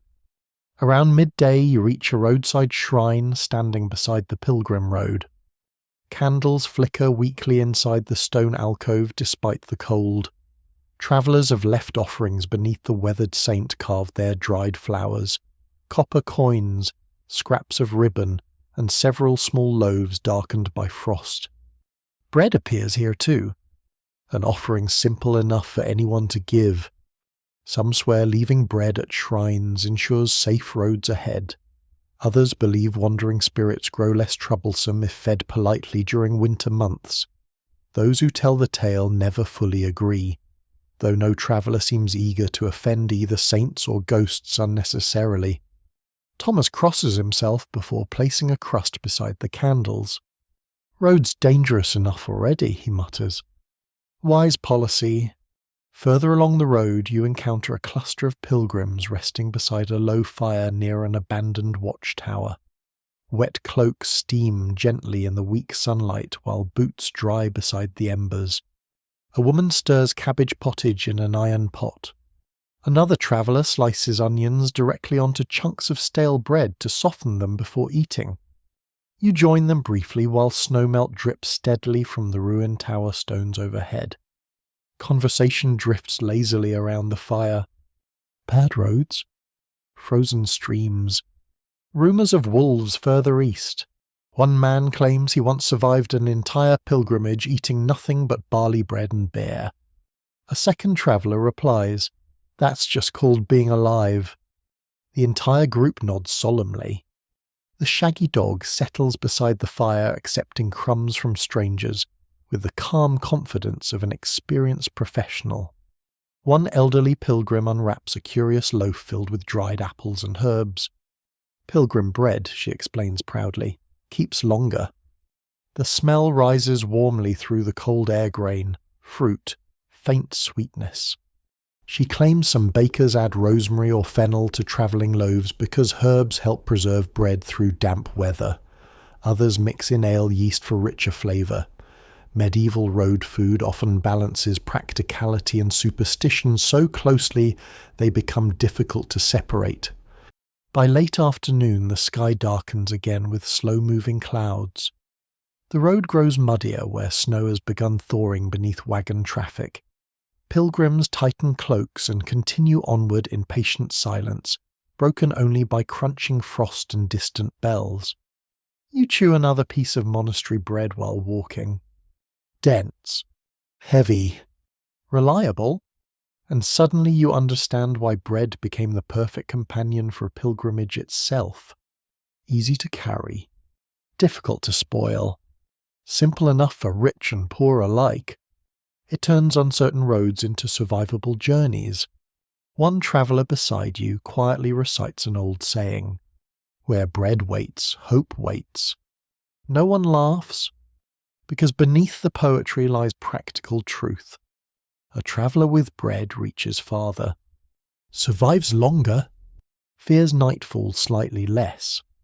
The road eventually bends toward a frozen river, where a cluster of cottages huddle beside an old stone bridge. Smoke curls from chimneys into the deepening dusk. Lanterns flicker warmly behind shuttered windows. The pilgrims begin drifting toward the riverside alehouse for shelter. Inside waits warmth, stew, wet wool drying beside fires, and undoubtedly more bread stacked near the hearth. Always bread. As you follow the others through gathering twilight, boots heavy with thawing snow and hands wrapped around the last of your monastery loaf, it becomes clear that bread no longer belongs merely to kitchens or ovens. It belongs to movement itself, to roads, to pilgrims, to wandering humanity carrying grain's quiet miracle through forests, storms, monasteries, villages, and frozen miles beneath winter skies. And somewhere ahead, beyond the river crossing, More ovens already glow against the dark, preparing tomorrow's loaves for travellers not yet arrived. The riverside alehouse leans toward the frozen bridge as though exhausted by centuries of weather. Its timber beams creak softly beneath the wind while yellow light spills from narrow windows onto the slushy road outside. Snowmelt drips steadily from the eaves. Horses tied near the stable stamp and snort clouds of steam into the evening air. Inside, warmth strikes you first. Then noise. Then the smell. Smoke. Wet wool. Onion stew simmering near the hearth, and beneath it all, rich and comforting, the scent of fresh bread cooling on wooden shelves behind the serving table. Travellers crowd every bench. Pilgrims rubbing sore feet beside the fire. Merchants hunched protectively over wine cups. A pair of drovers arguing about mule prices with the emotional intensity of diplomats negotiating peace treaties. And everywhere, bread passed from hand to hand beside steaming bowls and dripping cloaks. You find space near the hearth where the dog immediately collapses across your boots with such commitment that moving again becomes spiritually impossible. The alewife sets down a thick heel of rye bread beside your stew without even asking. Apparently your face now communicates desperate for carbohydrates automatically. The bread is dark and heavy, its crust nearly black from the oven. Perfect winter bread. The kind that stays edible for days while softer loaves surrender to dampness and mould. Outside, wind rattles the shutters harder now. Snow sweeps sideways across the bridge in pale ribbons. Storm coming again, mutters an old ferryman warming his hands near the fire. Nobody looks pleased. Winter storms matter differently in the medieval world. Roads vanish. Grain carts overturn. Rivers freeze badly or thaw unpredictably.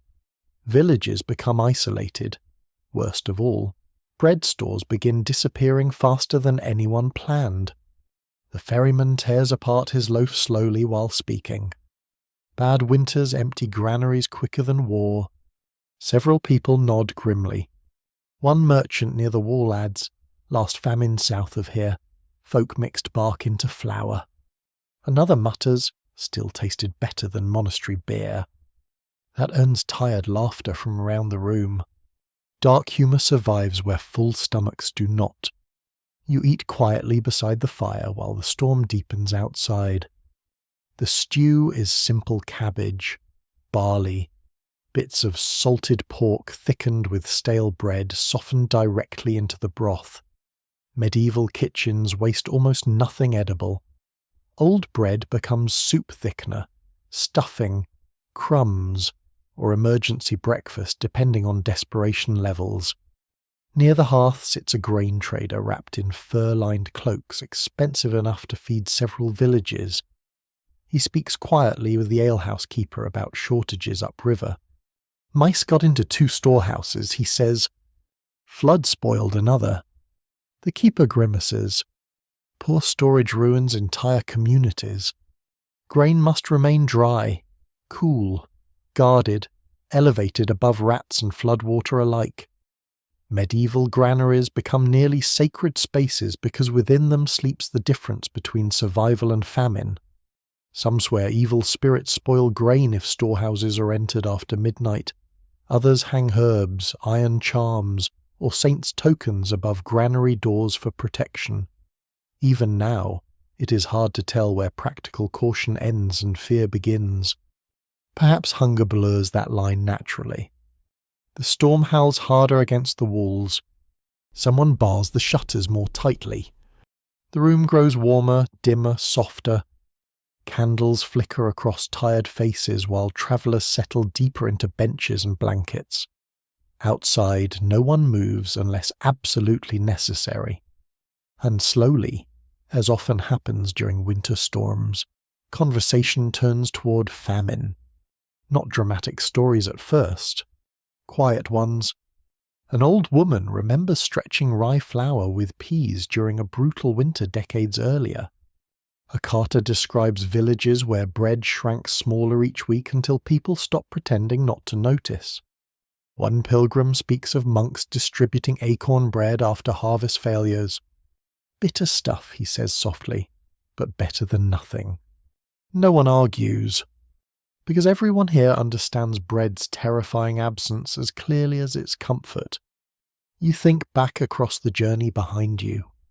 Granaries raised above rats, mills grinding endlessly through snow, communal ovens glowing before dawn, market inspectors weighing loaves carefully. All these systems exist because hunger waits constantly at the edges of medieval life. Bread pushes it back, only barely sometimes. The alehouse keeper brings another loaf from the kitchen and slices it carefully into equal portions. No one complains about the size. That alone tells you much. Near midnight, the storm reaches full strength. Snow hammers the walls, wind moans down the chimney, ice rattles against shutters hard enough to sound like thrown gravel. Travel becomes impossible tonight, so people remain gathered close around warmth and bread while the world outside disappears beneath white darkness. A young mother near the fire breaks tiny pieces from her loaf for two sleepy children wrapped beneath wool blankets. They eat slowly without speaking. The sight settles heavily in your chest, because this more than feasts or noble halls reveals bread's true importance. Not luxury, continuity. Parents feeding children through winter storms. Villages surviving until spring. Human beings refusing to starve quietly. The ferryman beside you pokes at the fire with a charred stick. Funny thing, he murmurs, or folk pray for many things. He gestures toward the shelves where loaves cool near the kitchen. But mostly they pray grain survives winter. Outside, the wind screams across the frozen river. Inside, someone begins quietly humming an old harvest song beneath the crackling firelight. Others join softly after a while. Not loudly, not cheerfully exactly, just enough to keep the room feeling human against the storm. The dog snores beside your boots. Candles burn low. Bread crusts scatter across the tables beside empty bowls and steaming cups. And through the long winter night, the alehouse clings stubbornly to warmth while snow buries the roads beyond the bridge, reminding everyone gathered there how fragile medieval survival truly remains beneath all its ovens, markets, and stone walls.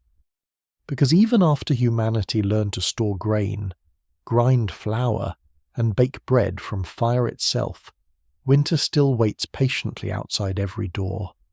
By morning, the storm has buried the road entirely. Snow presses halfway up the alehouse windows. The bridge beyond the yard appears only as a pale hump beneath drifting white. Wind still mutters through the valley, though weaker now, tired after shouting through the night. Inside, travellers wake slowly beside dying embers. Someone coughs beneath a wool blanket. Someone else groans dramatically while stretching stiff legs. The dog opens one eye, judges the weather unacceptable, and immediately resumes sleeping. Honestly, reasonable. The alehouse keeper feeds fresh logs into the hearth, while her daughters carry bowls of hot oat pottage between the tables.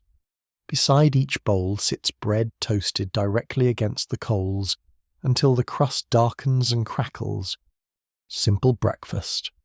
Warm breakfast. The difference matters enormously. You sit near the fire, listening to the room gradually return to life. Wet boots steam beside the hearthstones. Meltwater drips steadily from cloaks hung overhead. Outside, crows hop across the snowbank searching for scraps buried beneath the storm. A merchant attempts opening the door and receives a face full of icy wind for his efforts. The room watches silently while he closes it again. No road today, the ferryman mutters. Nobody argues. And so the travellers wait.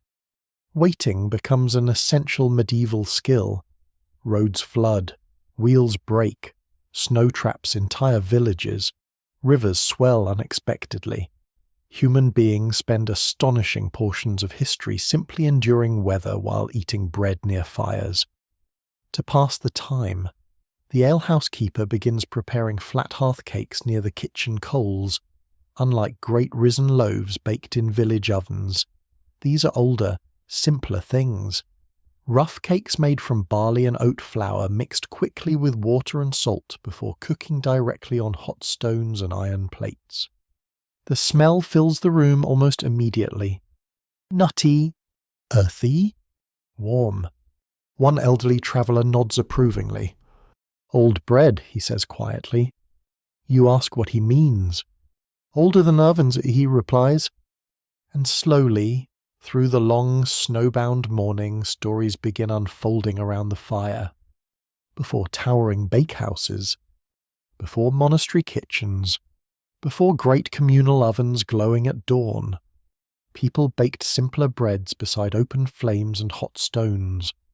Flat breads, ash cakes, dense rounds cooked directly against embers. The old traveller claims his grandmother still baked oatcakes on a river stone heated beside the hearth, because stones don't crack as often as village bakers. A deeply medieval compliment. The alehouse keeper flips another cake while listening. North Hill folk still bury dough beneath ash sometimes, she says, especially during planting season. Others nod. Some swear the oldest breads tasted smoky from open fires and carried bits of ash permanently baked into the crust. Others claim wandering shepherds cooked grain paste directly atop shields during long journeys through the hills. No one can quite agree how much of these tales are true. Still, as you watch the rough cakes cooking beside the coals, it becomes easy to imagine humanity's first breads taking shape not in ovens, but beside temporary fires beneath open skies. Simple survival food, portable, filling, made quickly from whatever grain existed nearby. The ferryman breaks apart one of the fresh hearth cakes and dips it into ale. Before mills too, he says through chewing, families ground grain by hand. You remember the grinding stones from the riverside mill days earlier? The endless labour, the aching wrists. And now these old flatbreads seem connected to something even older still. Not settled towns, perhaps, not permanent villages, but the beginning, a bridge between wandering life and rooted life. The storm outside eases further by midday. Weak sunlight filters through the frost-clouded windows while travellers gradually grow restless. Some help shovel paths through the yard, others repair straps, sort supplies, or simply linger near the warmth, pretending not to avoid the cold. You step briefly outside into the white silence. Snow creaks beneath your boots. The world smells clean again. Sharp air, wood smoke, frozen river water beneath the bridge. Far across the valley, thin smoke rises from hidden cottages where people bake bread against the lingering cold exactly as they did yesterday and the day before that. A strange continuity stretches through it all. The methods change slowly across centuries, stones to ovens, hand grinding to mills, rough cakes to risen loaves, yet the purpose remains the same. Take grain, make it edible. Survive winter. Back inside the alehouse, the old traveller continues his stories beside the fire. Some folk feared risen bread at first, he says. Several people glance up. Too strange, dough swelling by itself. Honestly understandable. He claims certain villages trusted flatbreads more because they could see every ingredient clearly. Bubbling sourdough starters and fermenting loaves seemed suspicious to some early bakers. One woman snorts. Still suspicious if Brother Aldrich makes it. General laughter follows. Apparently monastery baking disasters travel widely. The old traveller smiles into his cup. Still, he says, folk learned. And that perhaps matters most. Humanity learned. Learned to gather grain. Store it. Grind it. Mix it. bake it beside fires and later inside ovens. Each small improvement spreading slowly along roads, rivers, pilgrim routes, and wandering trade paths. Bread evolving quietly while human society reshaped itself around the possibilities hidden inside simple grain. By afternoon, the alehouse keeper distributes the last hearthcakes fresh from the coals. They are dense but comforting, crisp at the edges and soft within. You eat slowly while snowmelt drips from the roof outside. The dog finally wakes fully and receives a suspiciously generous portion from nearly everyone in the room. Professional networking at its finest. Toward evening, the clouds finally begin breaking apart above the valley. Pale gold light spills briefly across the snowfields beyond the bridge before fading once more toward dusk. Travellers prepare quietly for tomorrow's roads. Boots dried. Bread wrapped carefully in cloth. Satchels checked. Always bread packed first. Because roads remain uncertain. Weather shifts. Journeys lengthen unexpectedly. But bread, whether humble ash cakes beside ancient fires or dark rye loaves from monastery ovens, continues carrying people forward through all of it. And as night settles once more over the riverside alehouse, with the scent of toasted grain still lingering warmly above the hearth, you find yourself imagining some forgotten traveller thousands of years earlier, crouched beside a fire under open stars, turning rough bread upon hot stones while winter gathered beyond the darkness, not knowing yet that such simple food would someday help build towns, kingdoms, monasteries, markets, and nearly every settled world to come. The storm leaves behind a world glittering beneath hard winter sunlight. By morning the roads reopen slowly beneath shovels, boots, and the stubborn optimism of medieval travellers who understand that waiting forever simply means starving somewhere more comfortably. You leave the riverside alehouse alongside merchants, pilgrims, and two drovers still arguing about mule behaviour with the solemn intensity of philosophers debating fate. The snow crunches sharply beneath your boots. Ice gleams across frozen hedges and ditch water. Smoke rises from distant cottages in pale grey threads against the bright sky. Beside you, the shaggy dog bounds through snowdrift with alarming joy considering it spent yesterday refusing to move at all. The road leads southward toward a fortified town preparing for midwinter feast celebrations. Even before reaching the gates, you hear music drifting faintly through the cold air pipes, drums, and bells tangled together above the noise of arriving carts. Feast day approaches. And feast days mean special bread. Inside the town walls, winter gloom gives way to sudden colour and movement. Evergreen branches hang above doors. Cloth banners ripple between narrow streets. Merchants sell candles, ribbons, dried apples, nuts, honey, and precious spices from warmer lands far beyond the sea. The smells alone nearly overwhelm you. Roasting chestnuts, mulled ale, smoke, sweet herbs, and richer bread than you've encountered anywhere yet. Near the central square stands a large bakehouse with its shutters thrown wide despite the cold. Warmth pours into the street while villagers crowd around tables displaying feast loaves, unlike the rough rye rounds of ordinary winter days. Here bread becomes celebration. Golden braided loaves brushed with honey, round cakes studded with dried fruits, soft white rolls dusted with fine flour, spiced buns scented faintly with cinnamon and cloves expensive enough to make merchants cry softly into their account books. One baker proudly displays a towering ceremonial loaf shaped like intertwined wheat stalks and birds. "How long did that take?" someone asks. The baker wipes sweat from his forehead. Emotionally or physically? Fair question. You move closer through the crowd while children stare wide-eyed at sweetbreads glazed with honey and poppy seeds. A noblewoman purchases tiny saffron rolls wrapped in linen while nearby labourers pool coins together for one shared holiday loaf scented with caraway.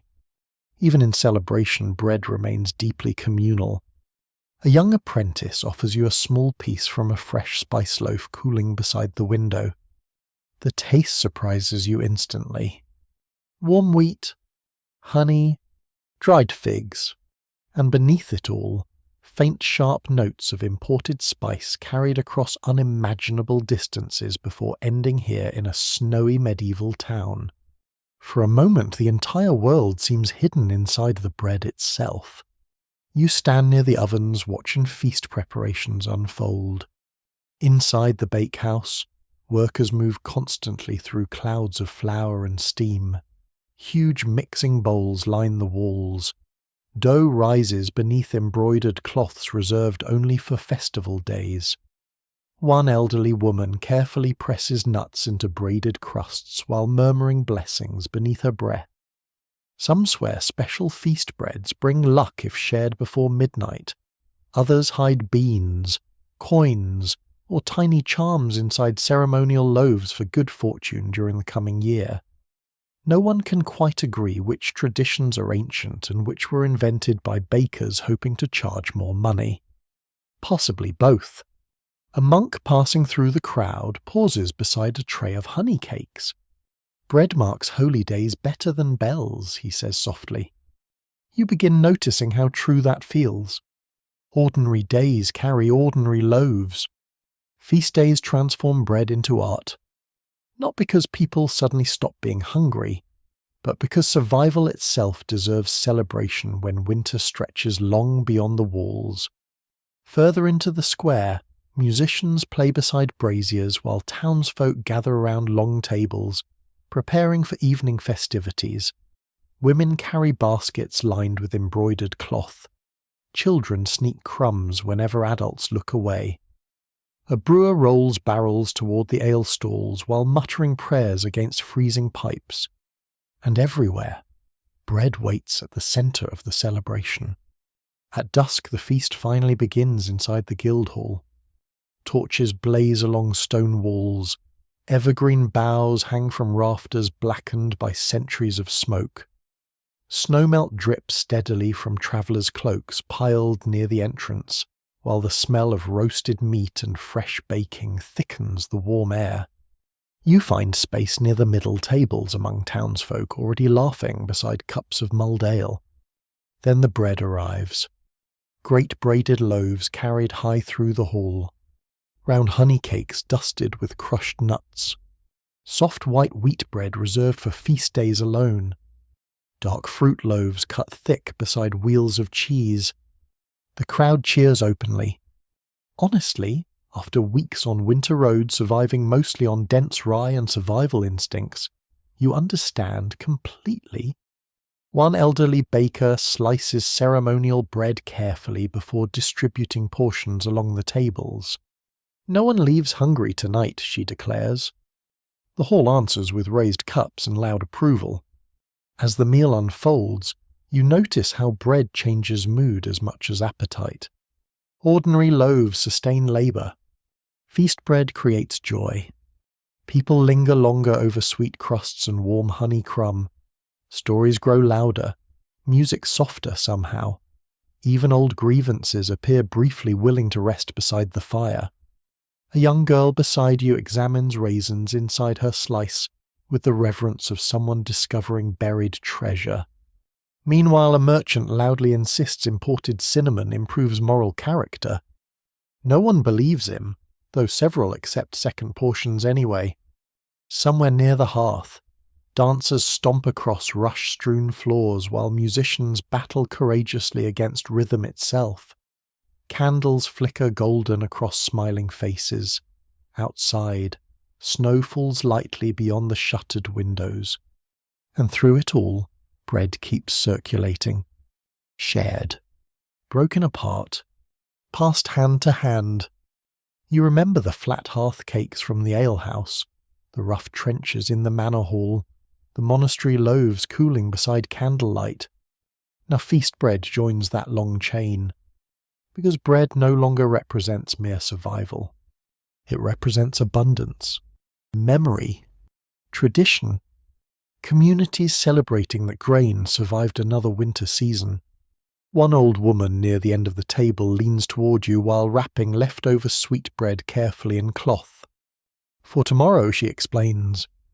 Then, after a pause, good things shouldn't vanish too quickly.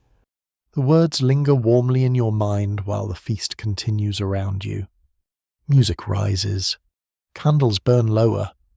Honey glistens across torn crusts beneath firelight. And in the great medieval hall, while snow drifts softly beyond the walls and winter waits patiently outside, humanity's oldest food innovation transforms once again not into necessity this time, but into comfort, celebration, and the quiet sweetness of surviving together. The feast burns late into the winter night. Music drifts through the guild hall long after the first snow settles across the rooftops outside.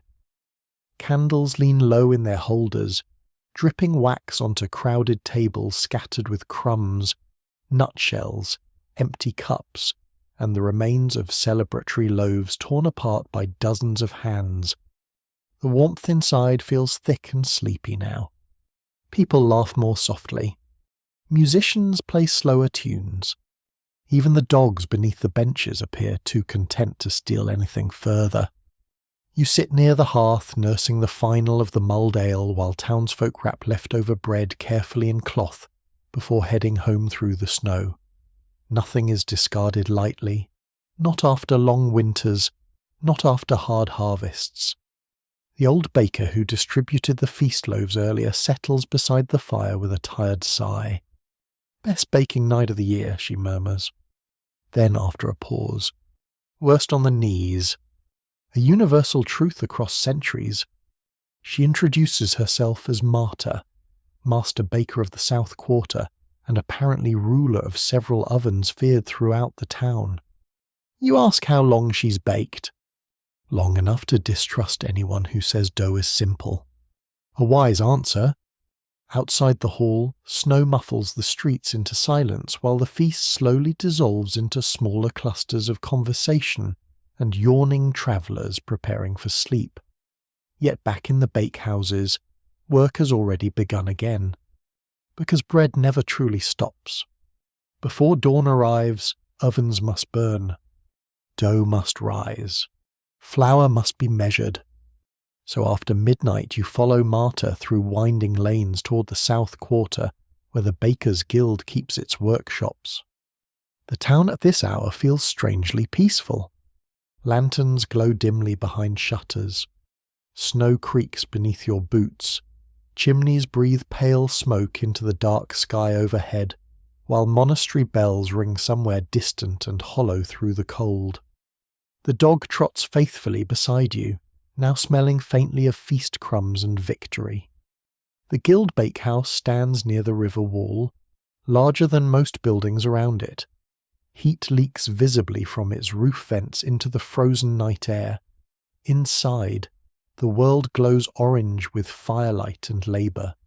Several bakers already work the tables. Flour clouds drift through the warm room. Dough thumps rhythmically beneath practised hands.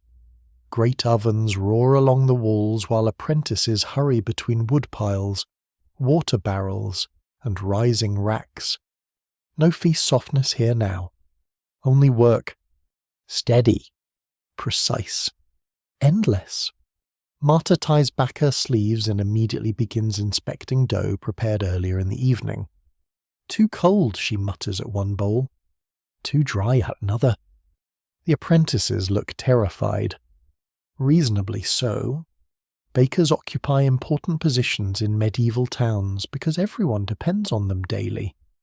Guild bakers especially guard their knowledge fiercely oven temperatures, flour mixtures, fermentation timing, yeast handling, seasonal grain differences. Some swear bakers keep secret recipes passed only to apprentices judged trustworthy enough not to ruin entire neighbourhoods through incompetence. Others claim certain guilds hide special sourdough starters under lock and key during winter. Watching Marta glare suspiciously at a bowl of rye dough, You suspect both stories may be true.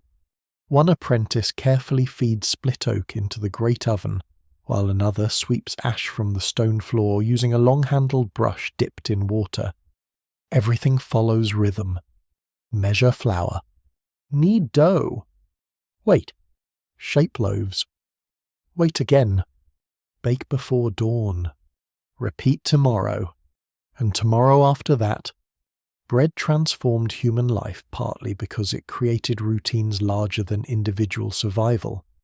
Permanent ovens demand permanent communities. Communities require specialists. Specialists form guilds.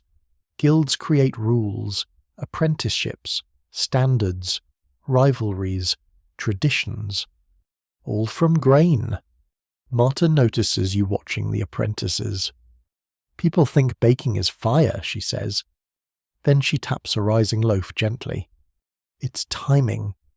The dough has risen perfectly smooth beneath the warm kitchen air. Alive again, breathing softly beneath flour dust. One young baker carefully marks loaves using small wooden stamps pressed into the crust before baking. Each mark identifies its maker. Guild pride, guild accountability too. Bad bread damages reputation quickly in medieval towns. One apprentice whispers that a rival baker across the river once ruined an entire week's dough by adding too much ale yeast before feast season. What happened, you ask? Marta snorts. His customers survived. Barely. Cold. Efficient. Entirely medieval. Outside. Snow brushes softly against the shutters while the bakers continue through the night. The room grows hotter as ovens reach full temperature. Sweat beads across foreheads despite winter raging beyond the walls. And gradually the first loaves enter the fire. Long wooden paddles slide across glowing stone. Steam bursts upward instantly. Crusts begin forming almost at once beneath the fierce heat. The smell fills everything. Roasting grain. Smoke. Warm yeast. Caramelizing crust. A smell old enough to belong to nearly every settled civilization humanity has ever built. Some swear skilled bakers can judge a loaf's quality purely from sound. Marta certainly behaves as though this is true. She taps crusts, listens carefully, nods or frowns. One loaf earns visible disappointment. Another earns approval. A third apparently insults her ancestors personally. The apprentices endure this silently. Hours pass quietly beside the ovens. Beyond the walls, the town sleeps beneath snow and darkness. Yet here, before dawn, bakers shape tomorrow's survival while everyone else dreams. Perhaps that is why medieval people sometimes viewed bakers with a strange mix of respect and suspicion. They control something essential. Daily bread emerges from their hands through processes ordinary folk only partly understand. Fire, fermentation, timing, transformation, almost alchemy. Marta eventually hands you a fresh loaf straight from the oven wrapped in cloth against the heat. The crust crackles softly in your hands. Steam curls upward into the dim rafters. Take that, she says. Roads easier with bread. You thank her while the first faint grey of dawn begins touching the narrow windows high above the ovens. Another day approaches. Another market. Another 1,000 hungry mouths waiting across the town. And in the glowing warmth of the guild bakehouse, surrounded by flour dust, firelight, and the endless rhythm of rising dough, you finally see bread not merely as invention or food, but as labour repeated faithfully across generations by sleepless hands, keeping entire worlds alive one loaf at a time. Before dawn fully arrives, the town still belongs to bakers. Snow lies blue-grey beneath the fading stars. Chimneys breathe slowly into the freezing air. The streets remain nearly empty except for a few bundled figures crossing the square with baskets tucked beneath their cloaks. And everywhere, from behind shuttered windows and narrow alley doors, comes the smell of bread. Warm, smoky, familiar now. You leave the Guild bakehouse carrying Marta's fresh loaf wrapped carefully against your chest. Heat still lingers through the cloth into your stiff winter hands. Beside you, the dog trots quietly through the sleeping streets as though understanding the journey itself nears its end. The town slowly wakes around you. A stable boy sweeps snow from a doorway with the tragic expression of someone betrayed by weather personally. A monk crosses the square beneath lantern light, while distant bells begin announcing morning prayers through the frozen air.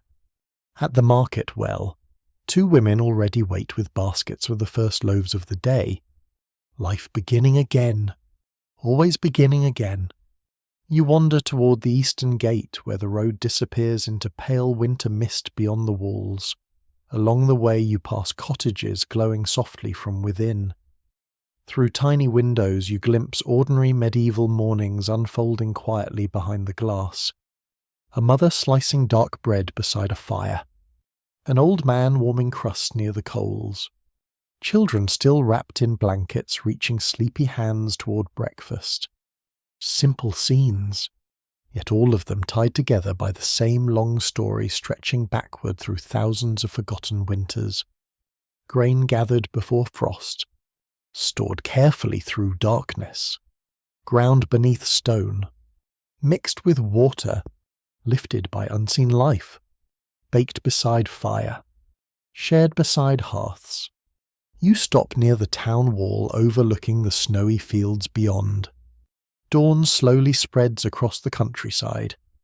The fields lie silent now beneath winter cover, but somewhere beneath that frozen earth waits next season's grain, already sleeping patiently in the dark. Ravens cross the pale sky in slow black lines, while smoke rises from distant farmhouses barely visible through the mist. And suddenly the entire journey settles softly into place. The mills, the monasteries, the communal ovens, the feast halls, the markets and pilgrim roads. Every part of medieval life circles back toward bread somehow.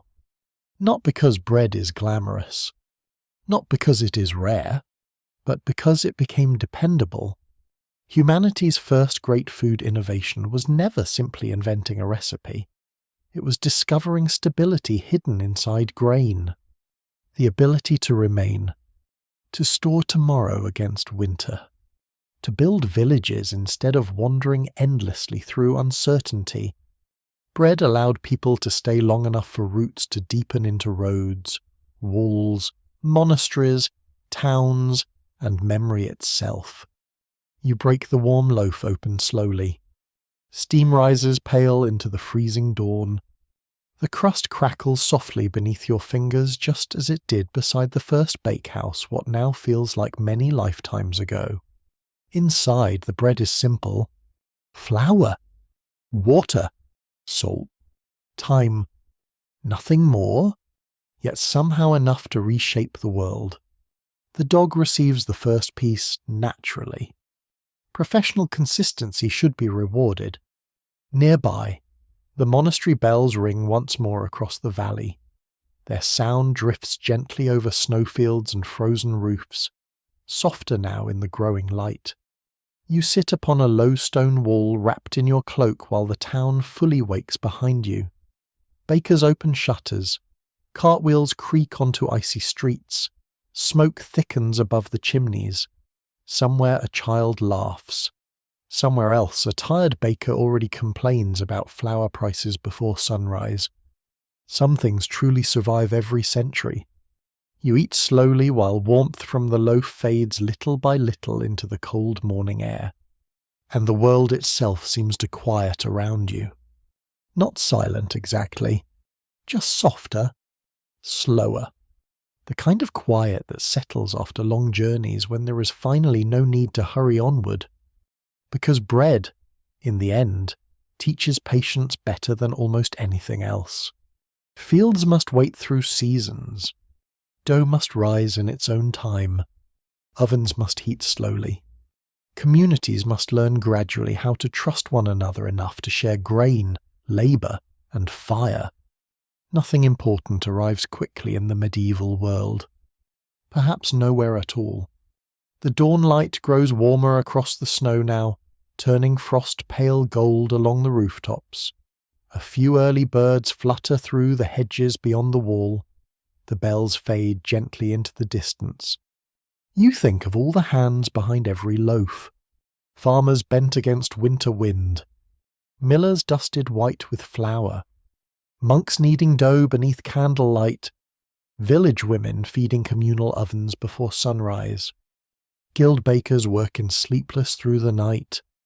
Generations upon generations quietly repeating the same act so others might eat.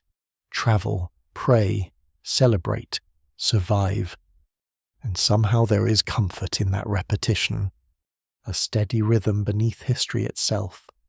The loaf in your hands cools slowly. The town breathes awake behind you. The dog curls against your boots once more, content and drowsy in the weak winter sun. And as the morning light spreads gently across the medieval valley, the long story of bread finally settles not as conquest or invention, but as something quieter. A fire in cold weather. A loaf shed beside weary roads. A reason villages endured through difficult winters. A simple human promise carried carefully from one generation into the next. There will be food tomorrow. The wind softens. Smoke drifts lazily upward through the brightening sky. Far away, almost hidden by distance now, another bell rings across the snowy fields. You close your eyes briefly beside the warming stone wall, breathing in the fading scent of fresh bread and wood smoke while the medieval world settles around you like a heavy wool blanket. The roads can wait. The markets can wait. Even the long winter can wait a little longer. For now there is only warmth lingering in your hands, soft morning light across the snow, and the quiet comfort of knowing that somewhere nearby, ovens are already glowing for another day. And slowly, gently, the town disappears into stillness beneath the pale winter dawn.